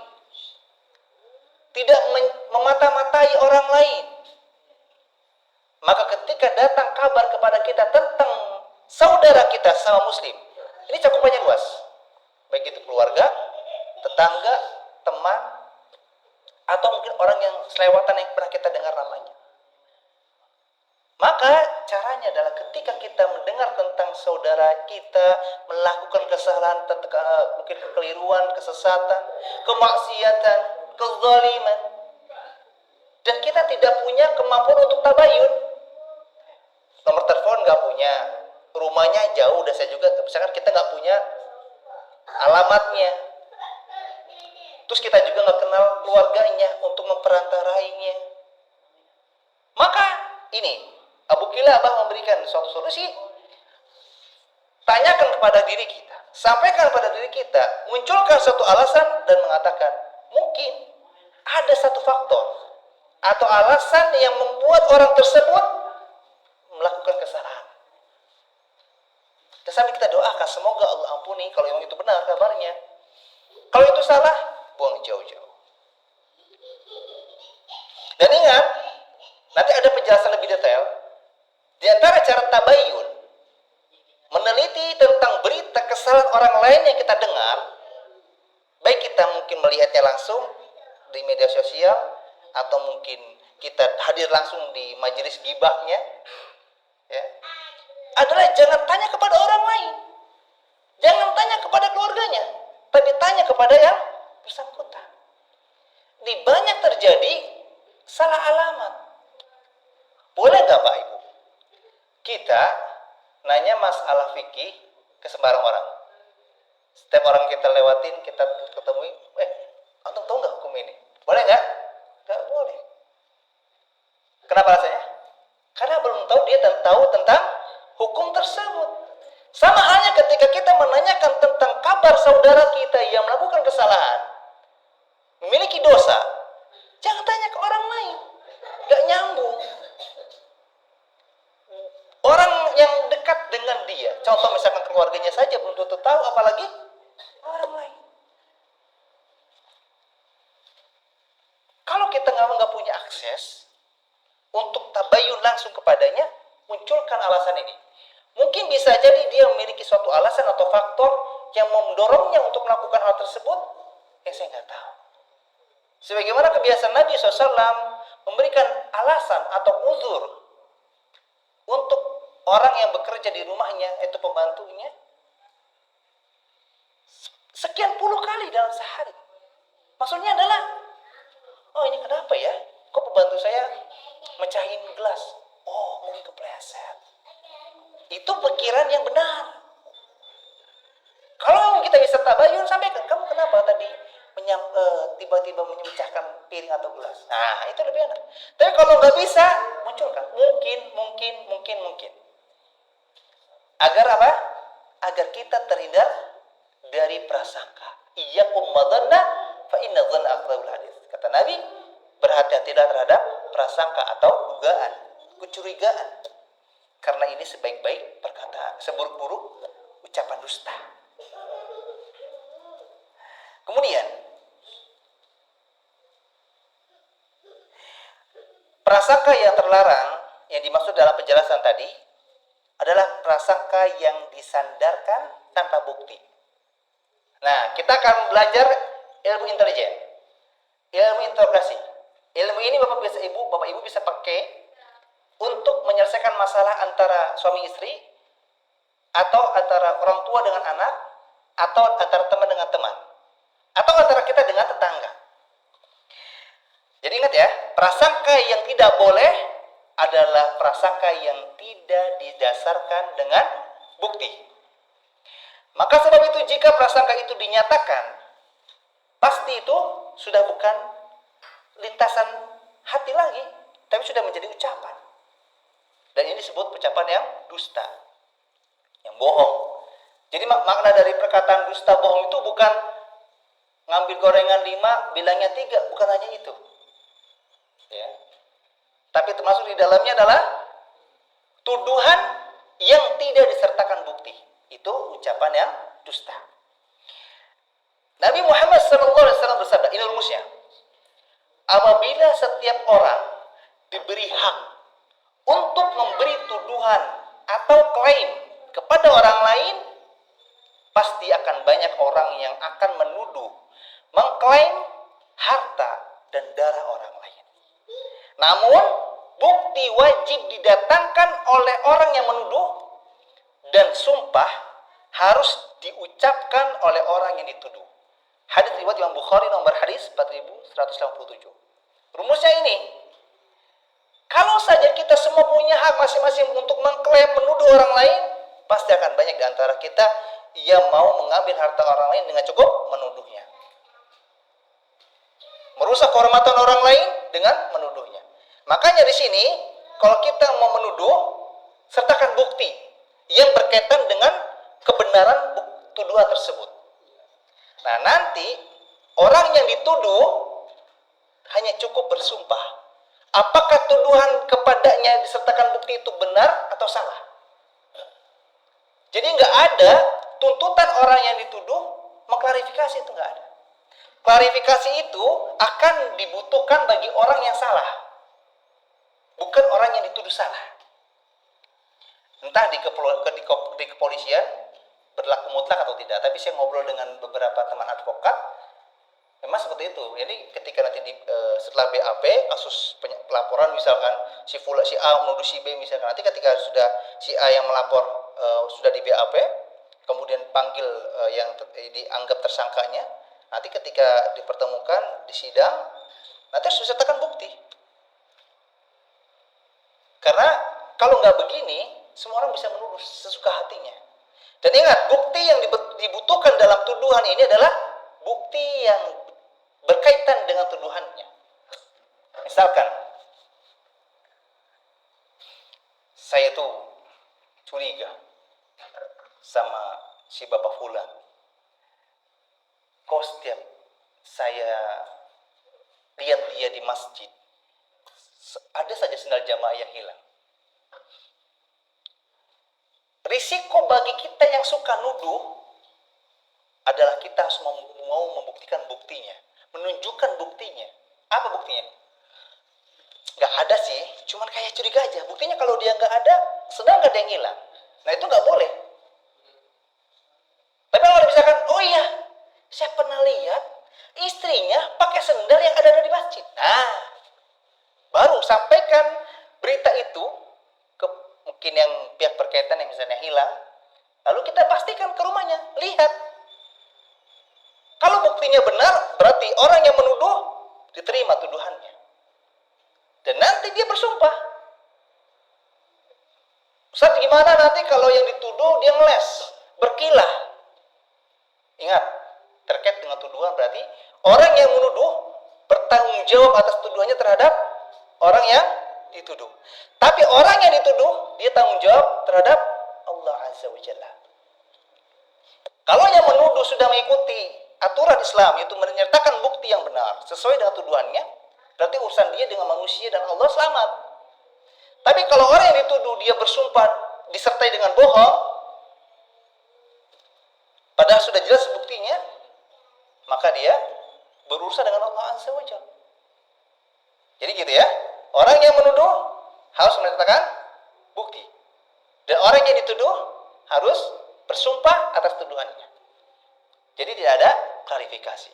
Jadi kalau Bapak Ibu mengalami suatu kondisi di mana dengan saudara, dengan keluarga, dengan tetangga atau dengan teman mengalami masalah semisal ini, ada tuduhan-tuduhan yang katanya, ingat nanti di antara peringatan dalam kehati-hatian dalam bermuamalah adalah terhadap qila wa qal, berita yang katanya. Nggak boleh ditelan mentah-mentah.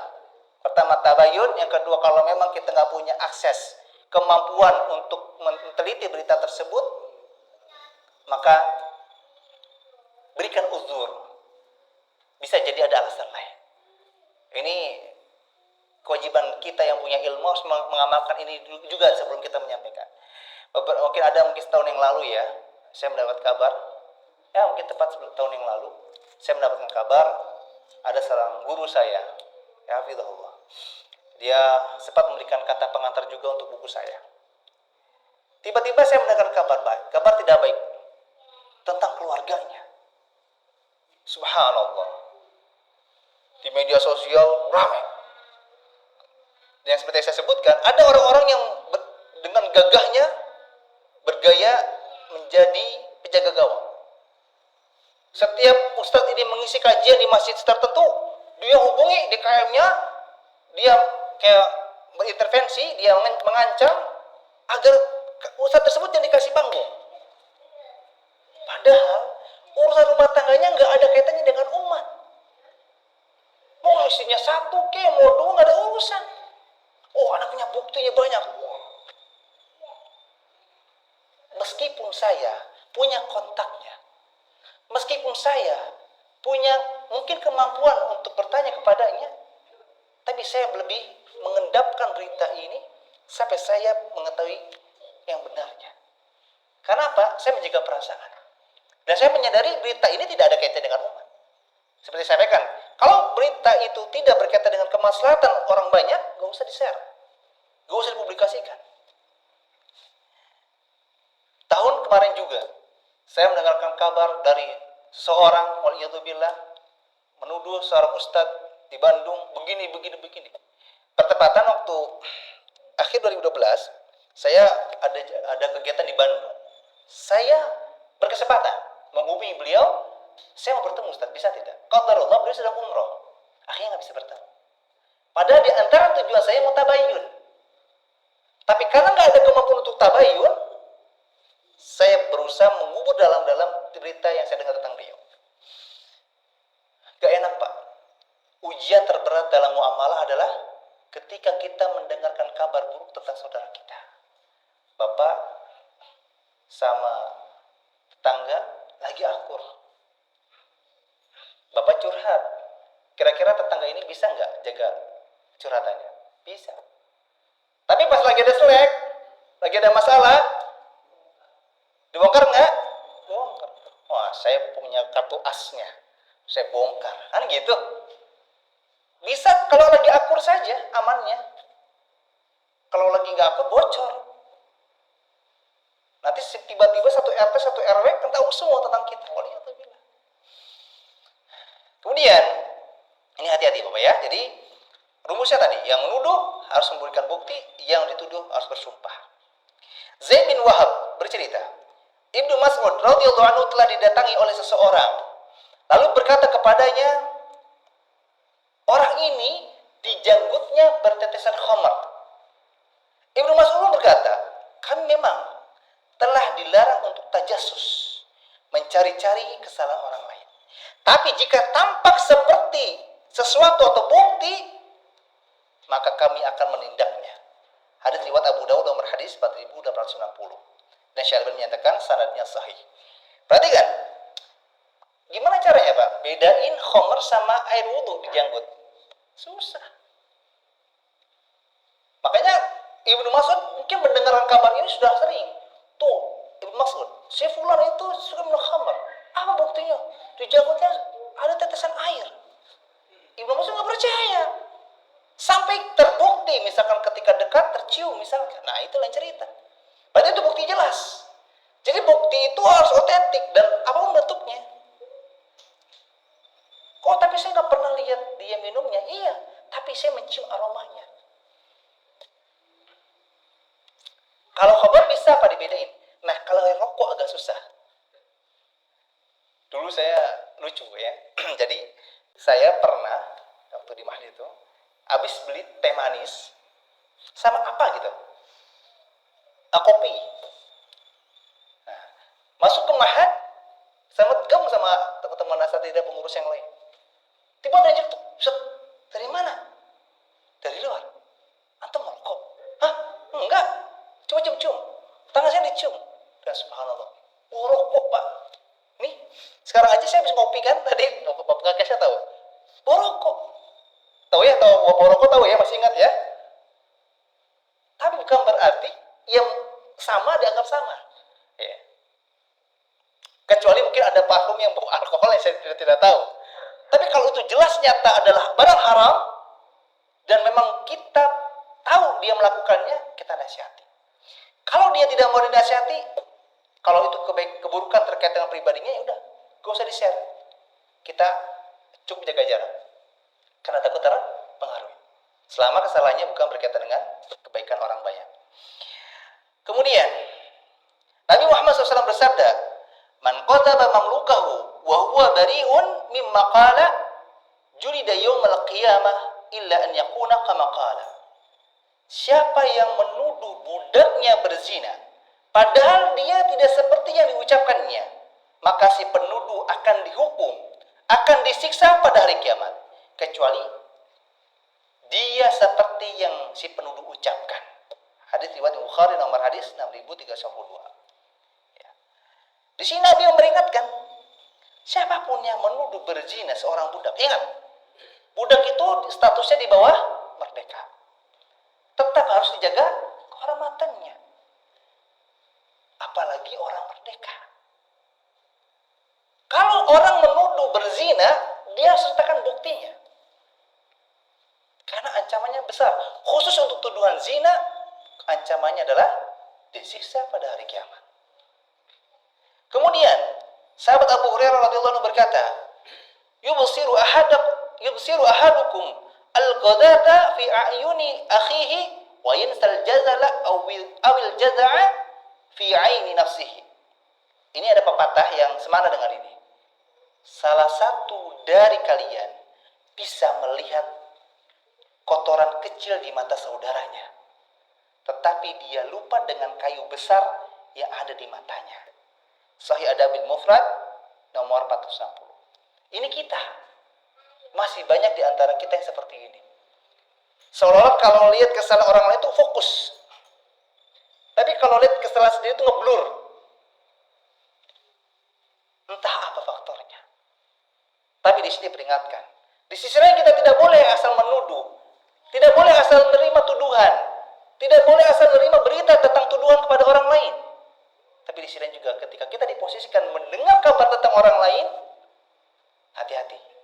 Ketika kita mengatakan orang lain salah, kita juga salah. Kemudian Allah Azza wa Jalla berfirman, "Wal 'asri innal insana lafi khusr illa alladziina aamanu wa 'amilus shalihat wa tawassaw bil haqq wa tawassaw bil sabr." Kata Allah, demi masa sesungguhnya manusia itu benar-benar berada dalam kerugian kecuali orang-orang yang beriman, yang mengerjakan amal salih, yang mau saling menasihati untuk menaati kebenaran dan saling menasihati untuk tetap dalam kesabaran. Saya pernah mendengar penjelasan tentang ayat ini dari Syekh Salim Al-Hilali hafizahullah begini. Semua orang dalam keadaan rugi. Semua koin yang saya punya bisa masuk ke dalam saku saya. Berarti klaim untuk orang yang berada dalam kesalahan, untuk koin yang ada di dalam saku semuanya dalam saku saya, tidak ada terkecuali. Tapi di sini Allah memberikan syarat. Orang yang diklaim sebagai orang yang rugi bisa tidak rugi. Koin yang saya miliki bisa tidak masuk dalam saku saya. Ketika orang yang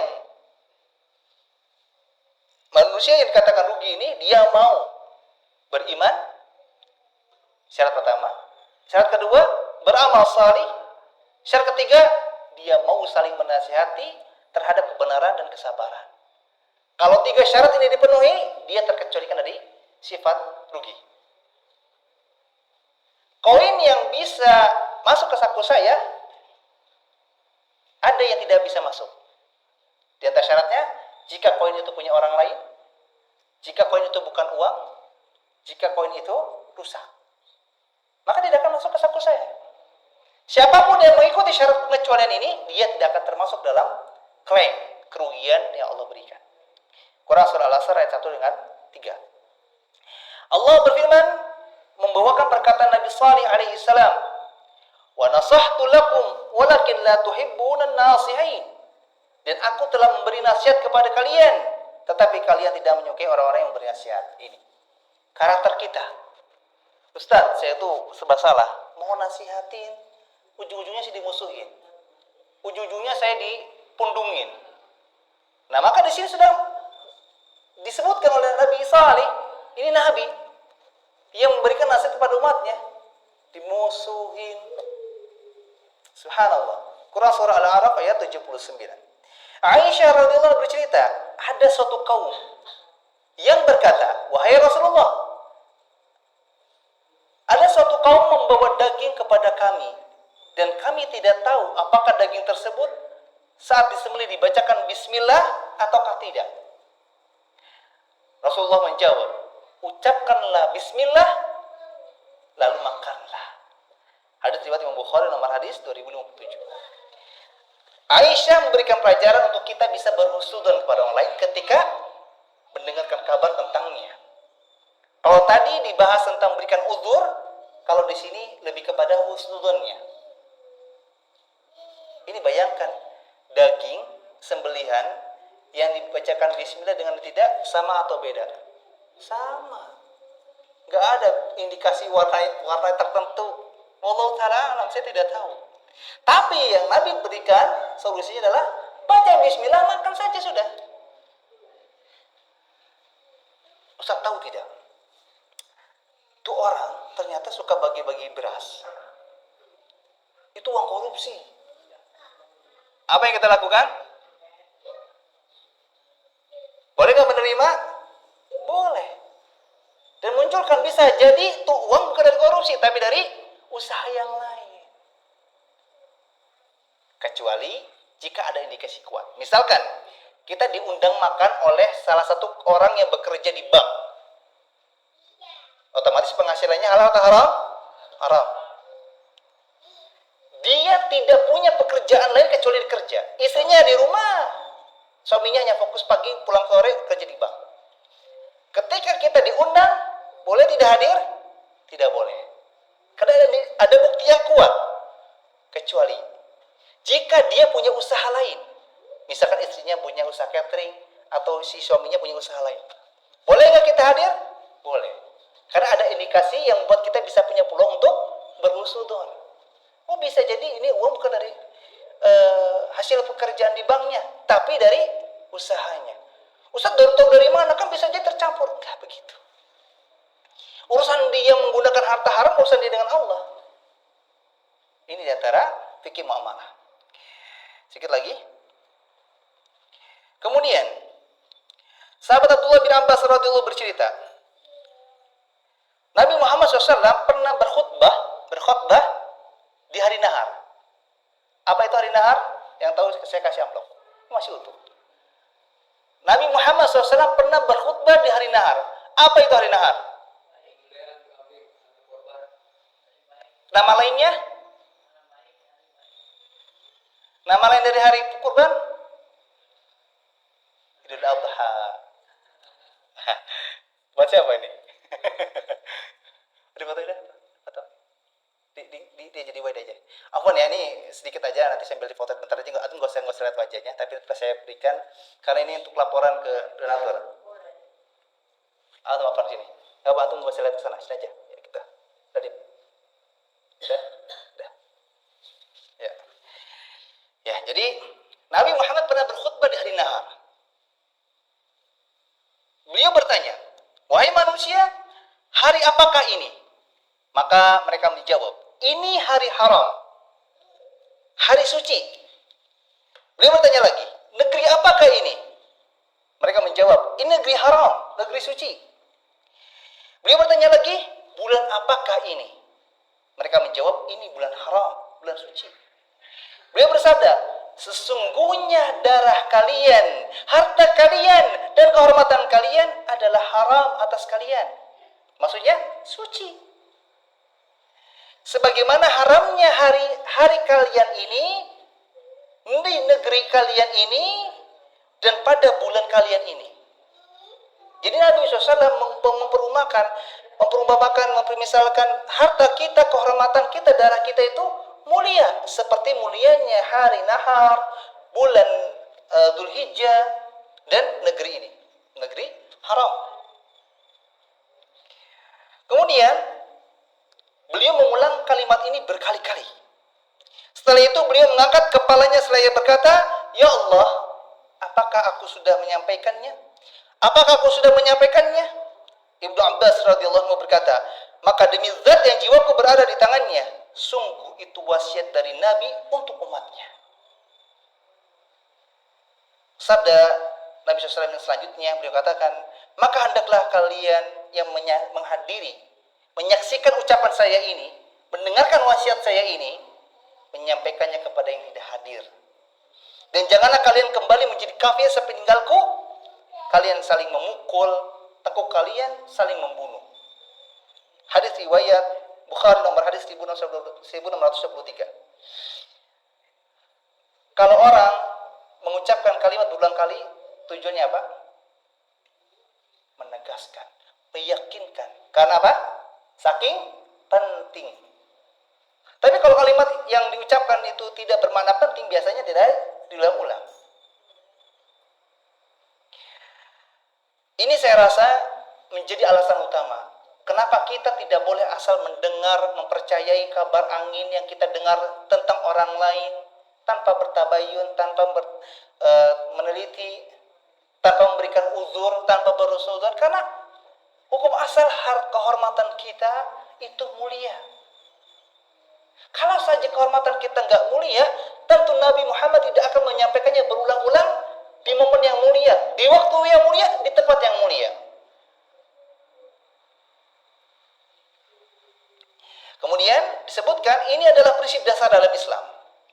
Mengklaim seorang muslim dan muslimah, mukmin dan mukminah adalah orang yang merdeka ataupun budak, ya, ini mencakup semuanya.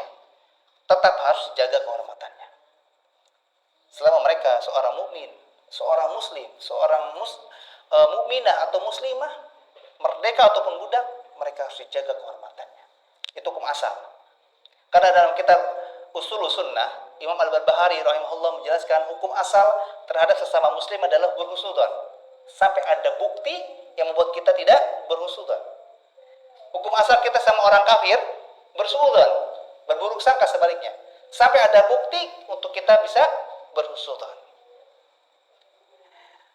Kemudian sahabat Salamah bin Qais al-Ashja'i radhiyallahu anhu bercerita, Rasulullah SAW ketika Haji Wada bersabda, "Ketahuilah ada 4 hal penting. Pertama, janganlah kalian menyekutukan Allah dengan sesuatu apapun. Yang kedua, janganlah kalian membunuh jiwa yang Allah haramkan untuk membunuhnya kecuali dengan hak. Yang ketiga, janganlah berzina. Dan keempat, janganlah mencuri." Sahih Al-Musnad nomor 449. 4 hal ini adalah larangan Nabi Muhammad SAW. Dan hanya boleh dilakukan jika ada sesuatu yang hak. Bisa jadi berkaitan dengan bukti yang jelas, atau mungkin alasan yang dibenarkan. Jadi jika tidak ada, maka tidak boleh dilanggar. Barang siapa yang mungkin melihat realitas sekarang, apalagi di masa ini, kita akan menemukan banyak orang yang menganggap sangat remeh, menganggap sepele tentang perkara darah, harta, dan kehormatan seorang muslim atau muslimah. Tanpa ada rasa takut sedikit pun pada Allah, tanpa merasa diawasi oleh Allah, tanpa merasa bahwa akan dikembalikan dan dihadapkan pada Allah. Padahal Allah berfirman, "Wa saya'lamul ladzina dzalamu ayyamun munqalabi yanqalibun." Dan orang-orang yang zalim itu kelak akan mengetahui ke tempat mana mereka akan kembali. Kata Allah, sebetulnya orang-orang yang berbuat zalim itu tuh dia tahu akan kemana mereka kembali, yaitu ke hadapan Allah Azza wa Jalla, mempertanggungjawabkan kezalimannya. Quran surah Asy-Syu'ara ayat 27. Seorang lelaki pernah menulis surat kepada Abdullah bin Umar radhiyallahu anhuma yang isinya, tuliskanlah untukku sebuah tulisan yang mencakup semua ilmu. Maka Ibnu Umar menulis sebuah tulisan yang menjawab pertanyaan tersebut, permintaan tersebut, yang berisi, sesungguhnya ilmu itu banyak. Namun jika kamu mampu untuk bertemu dengan Allah di hari kiamat dalam keadaan menjaga darah kaum muslimin, menjaga harta mereka, dan menahan lisan dari merusak kehormatan mereka, maka lakukanlah. Kitab Syiar A'lam Nubala jilid 5 halaman 211. Sahabat Ibnu Umar ini menganggap bahwa 3 perkara tadi yang disebutkan. Pertama, menjaga darah, kehormatan, dan harta kaum muslimin sebagai sebuah tingkatan pemahaman ilmu yang besar. Barang siapa yang diberi taufik untuk memahami hal ini, sungguh dia telah memperoleh kebaikan yang besar. Maka teman-teman jamaah yang semoga Allah selalu jaga kita dimanapun kita berada, kalau kita pulang dari sini sudah paham konsekuensi menyikapi kesalahan diri sendiri, konsekuensi menyikapi kesalahan orang lain yang kita lihat ataupun kita dengar, maka poin ini harus diperhatikan. Kalau paham, bisa mengamalkan, ini kebaikan yang besar. Dan ini semoga bisa menjadi sebab kita bisa bertemu dengan Allah di hari kiamat tanpa musuh, dengan menjaga kehormatan harta darah seorang muslim. Memang Bu, Bapak, berat menjaga mulut kita untuk tidak menyalahkan orang lain. Apalagi orang yang salah itu punya kesalahan pada kita. Tapi dengan taufik Allah, dan kita berdoa pada Allah, semoga Allah memampukan kita untuk mengamalkannya. Sebelum saya tutup, barangkali bertanya, saya persilakan. Ya, silakan.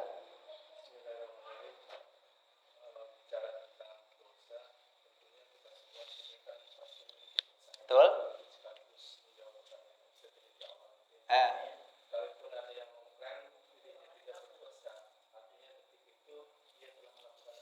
Betul. Betul.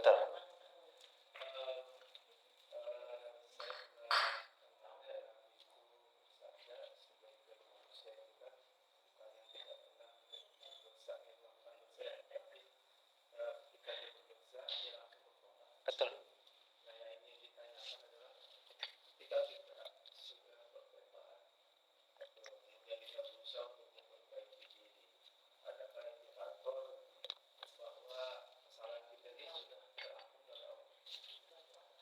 Baik. Di antara indikasi bahwa taubat kita diterima oleh Allah Azza wa Jalla adalah ketika kita sudah memenuhi syarat-syarat tadi. Kalau taubat itu memang berkaitan dengan kesalahan kita murni kepada Allah, maka syaratnya 3. Kalau kesalahan yang kita tobati adalah berkaitan dengan manusia, syaratnya 4. 3 yang tadi disebutkan terhadap Allah. Satunya adalah meminta ridho atau meminta maaf kepada orang yang memang kita memiliki kesalahan kepadanya. Nah, indikasi yang paling nampak adalah ketika kita benar-benar sudah menjalankan syarat itu. Karena sebagaimana ketika kita mau tahu apakah ada indikasi amal yang kita lakukan setelah Ramadan itu diterima atau tidak, ada. Jawabnya, selama kita berusaha ikhlas mengerjakan itu semua. Ada nih sebagian mungkin contoh deh anak-anak yang dia berpuasa, salah satu contoh ibadah dalam Ramadan, karena ada hadiah. Maka bisa dibilang kalau anak-anak dalam kondisi kita ditanya, apakah amalnya kita diterima oleh Allah? Kemungkinan tidak, kemungkinan iya. Karena indikasi tidaknya, karena kita bukan mengharap ridha Allah, tapi mengharap pemberian manusia. Tapi itu anak-anak yang belum diberikan kewajiban syariat.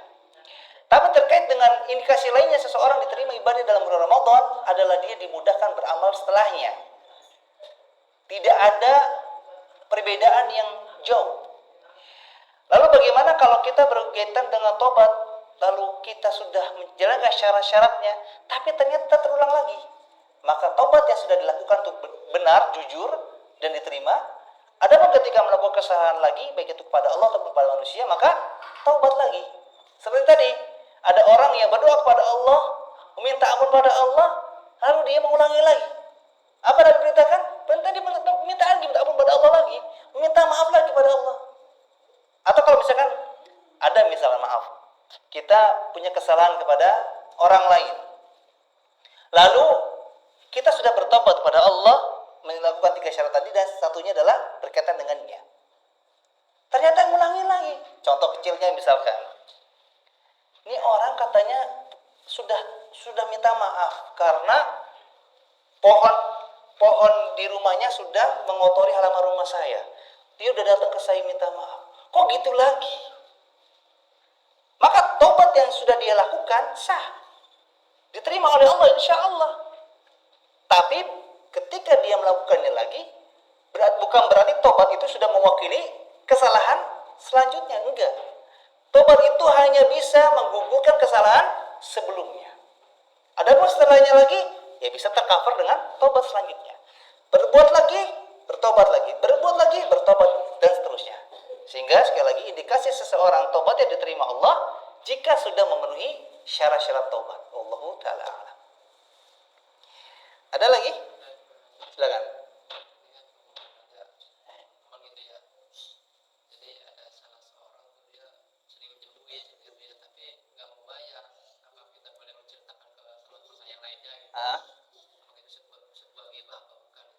Baik. Jika memang pertama orang yang meminjam kepada kita itu, dan emang maaf ya, ini ada sebagian orang yang memang hobi ya, dia tuh sebetulnya masih mampu mencari nafkah, lalu dia suka meminjam uang dan tidak ada itikat untuk mengembalikan, maka kita pertama nasihati dulu. Misalkan contoh, kita ada kemampuan untuk memberikan nasihat karena melihat hubungan kita udah kenal, kita sudah sering ketemu, bilang, Afan, bisa nggak ketemu sebentar, kita ngobrol. Nah, atau mungkin dia datang ke rumah kita meminjam uang, kita sampaikan, maaf ya Pak, saya melihat Bapak itu katanya sering minjem sana sini tapi nggak pernah ada itikat untuk bayar. Berarti di sini kita ada kemampuan untuk bertabayun juga kan, mendengarkan kabar baik, kabar buruk tentangnya. Karena ini kan aib, ini kan. Apa bukti aibnya? Dia tidak suka kalau orang lain mengetahuinya.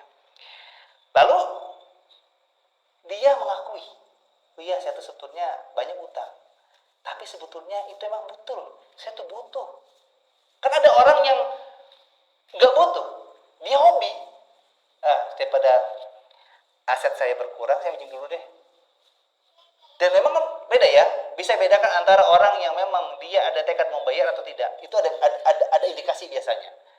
Misalkan ini orang sudah beberapa kali punya kesempatan bertemu dengan saya, dan saya juga melihat dia ada kemampuan, tapi kok nggak ada etikat untuk membayar.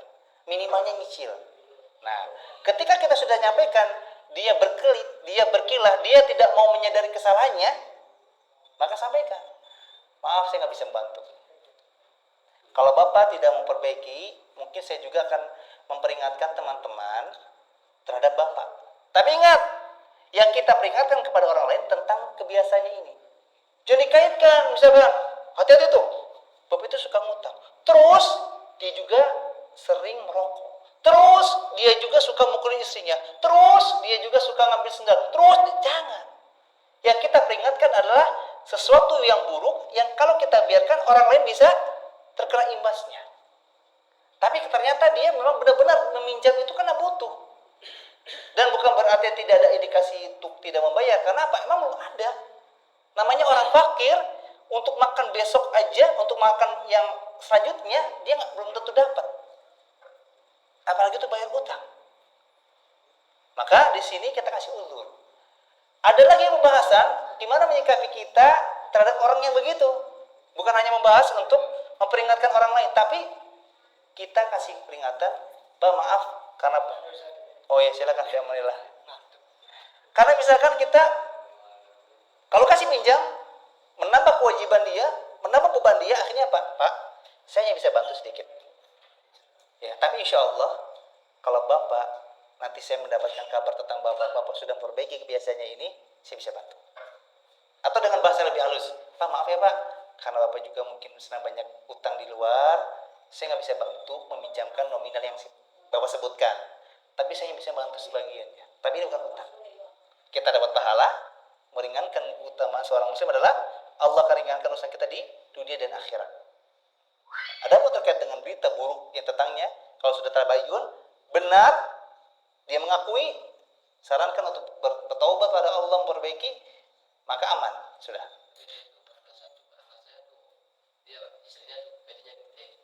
Alasannya gajinya gede. Istrinya. Terus apa yang membuat dia kerjanya biasa kayak kerjaan bisnis gitu lah. Ya. Tenang juga istri saya. Baik, ya tinggal dibuktikan. Bapak bisa menjamin berapa lama dengan gaji istrinya yang besar? Oh, misal 1 bulan, karena kan gajian ya biasanya. Ternyata kalau Bapak masih seperti itu, tidak membayar, apalagi misalkan bukannya bulan lalu Bapak udah minjem ke saya terus belum mengembalikannya. Kan tadi saya bilang ada indikasi Pak. Kalau orang itu memang bergantung kepada penghasilan bulanan, berarti periode sebulan sudah cukup. Kecuali maaf, untuk kebutuhan besar, untuk berobat misalkan. Itu lain cerita ya Pak ya. Tapi kalau dia berkilanya seperti tadi, saya rasa tinggal dilihat apakah dalam periode sebulan itu dia bisa mengembalikan atau tidak. Kalau tidak bisa mengembalikan, emang ini penyakit. Kita nasihati, kalau dia tidak mau menasihati, kita punya hak untuk memperingatkan. Tapi ingat, jangan mengaitkan dengan urusan yang lain. Fokus ke situ. Kadang nggak ada urusan di kasus sama istrinya, nggak ada urusan sama kita, nggak ada. Kita kasihan kalau teman-teman yang sama diutangin, terus nggak ada itikat untuk mengembalikan, ini repot, kasihan. Jadi ini juga dikasih tahu sama teman-teman yang lainnya. Sudah tabayun? Sudah, maksudnya memang beritanya atau berita punya bukan tabayun sama beliau gitu ya. Sama yang lain tuh ada korban-korban yang ini yang laporan sama saya. Baik, nah yang seperti ini saya maksudkan tadi. Ketika memang kita mendengar kata-katanya, mumpung bertemu nih, ngobrol. Saya tuh dapat kabar dari si A, si B. Bapak nggak usah nyebutin nama. Si A, si B, si C.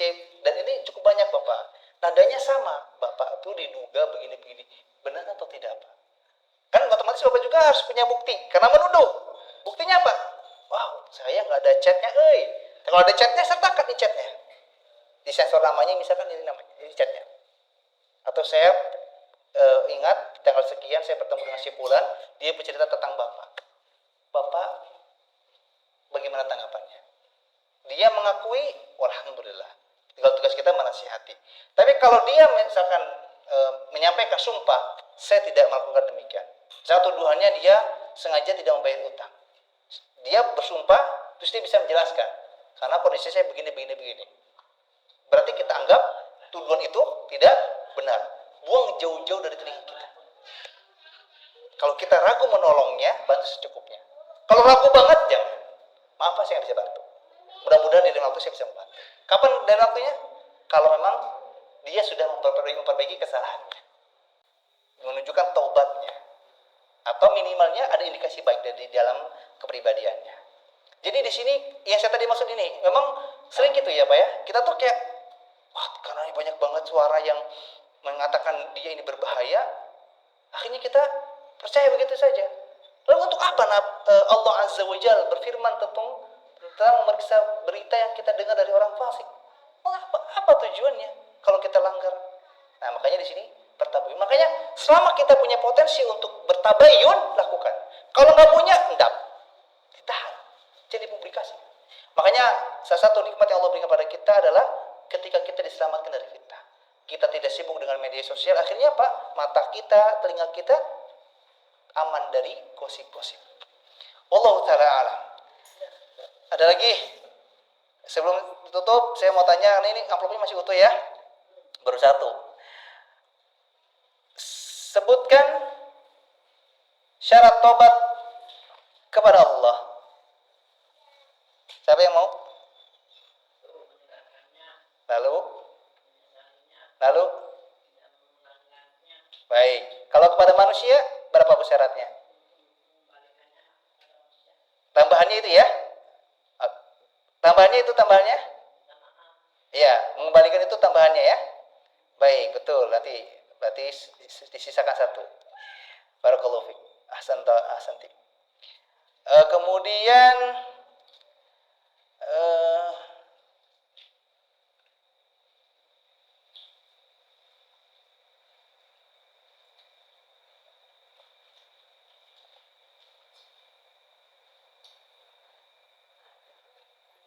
apa kebiasaan orang munafik? Yang lain. Apa kebiasaan orang munafik? Jangan ngarang, sesuai yang dibahas.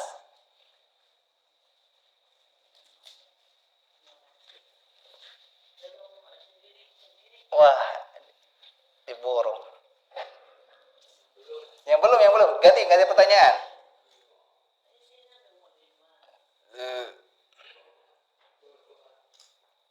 Sebutkan pengertian dosa.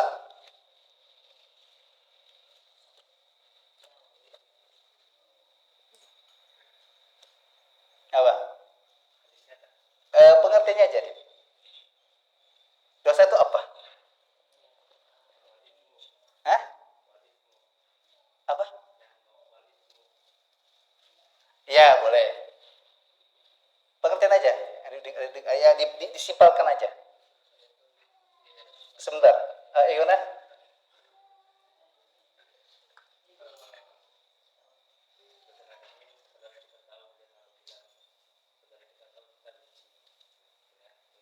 Baik. Ya, dosa itu di antara pengertiannya adalah sesuatu yang kalau kita kerjakan dan orang lain tahu, kita tidak suka. Betul. Jadi gak usah aja langsung aja. Ya. Terakhir, langsung 2 deh, biar cepat habis.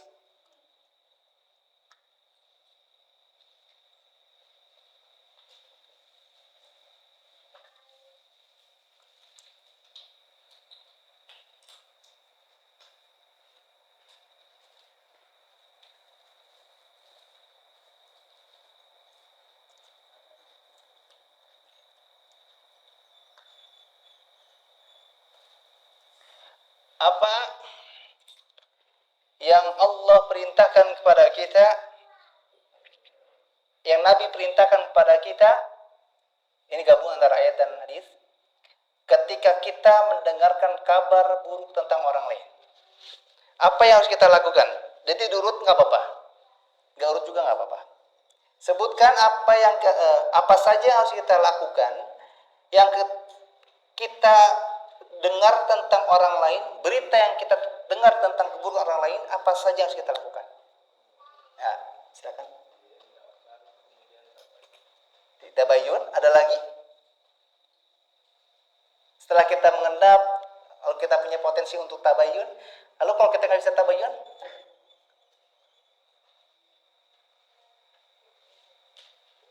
ada satu lagi yang ini sebetulnya ada menjadi solusi ya. Kalau kita nggak bisa tabayun, mengubur ya. Atau dengan makna lain adalah kita memunculkan alasan bahwa bisa jadi saudara kita memiliki alasan lain, faktor lain yang tepat yang mendorong dia melakukan hal tersebut. Jadi bahasanya diberi pemakluman. Gak apa-apa. Boleh om, ini om.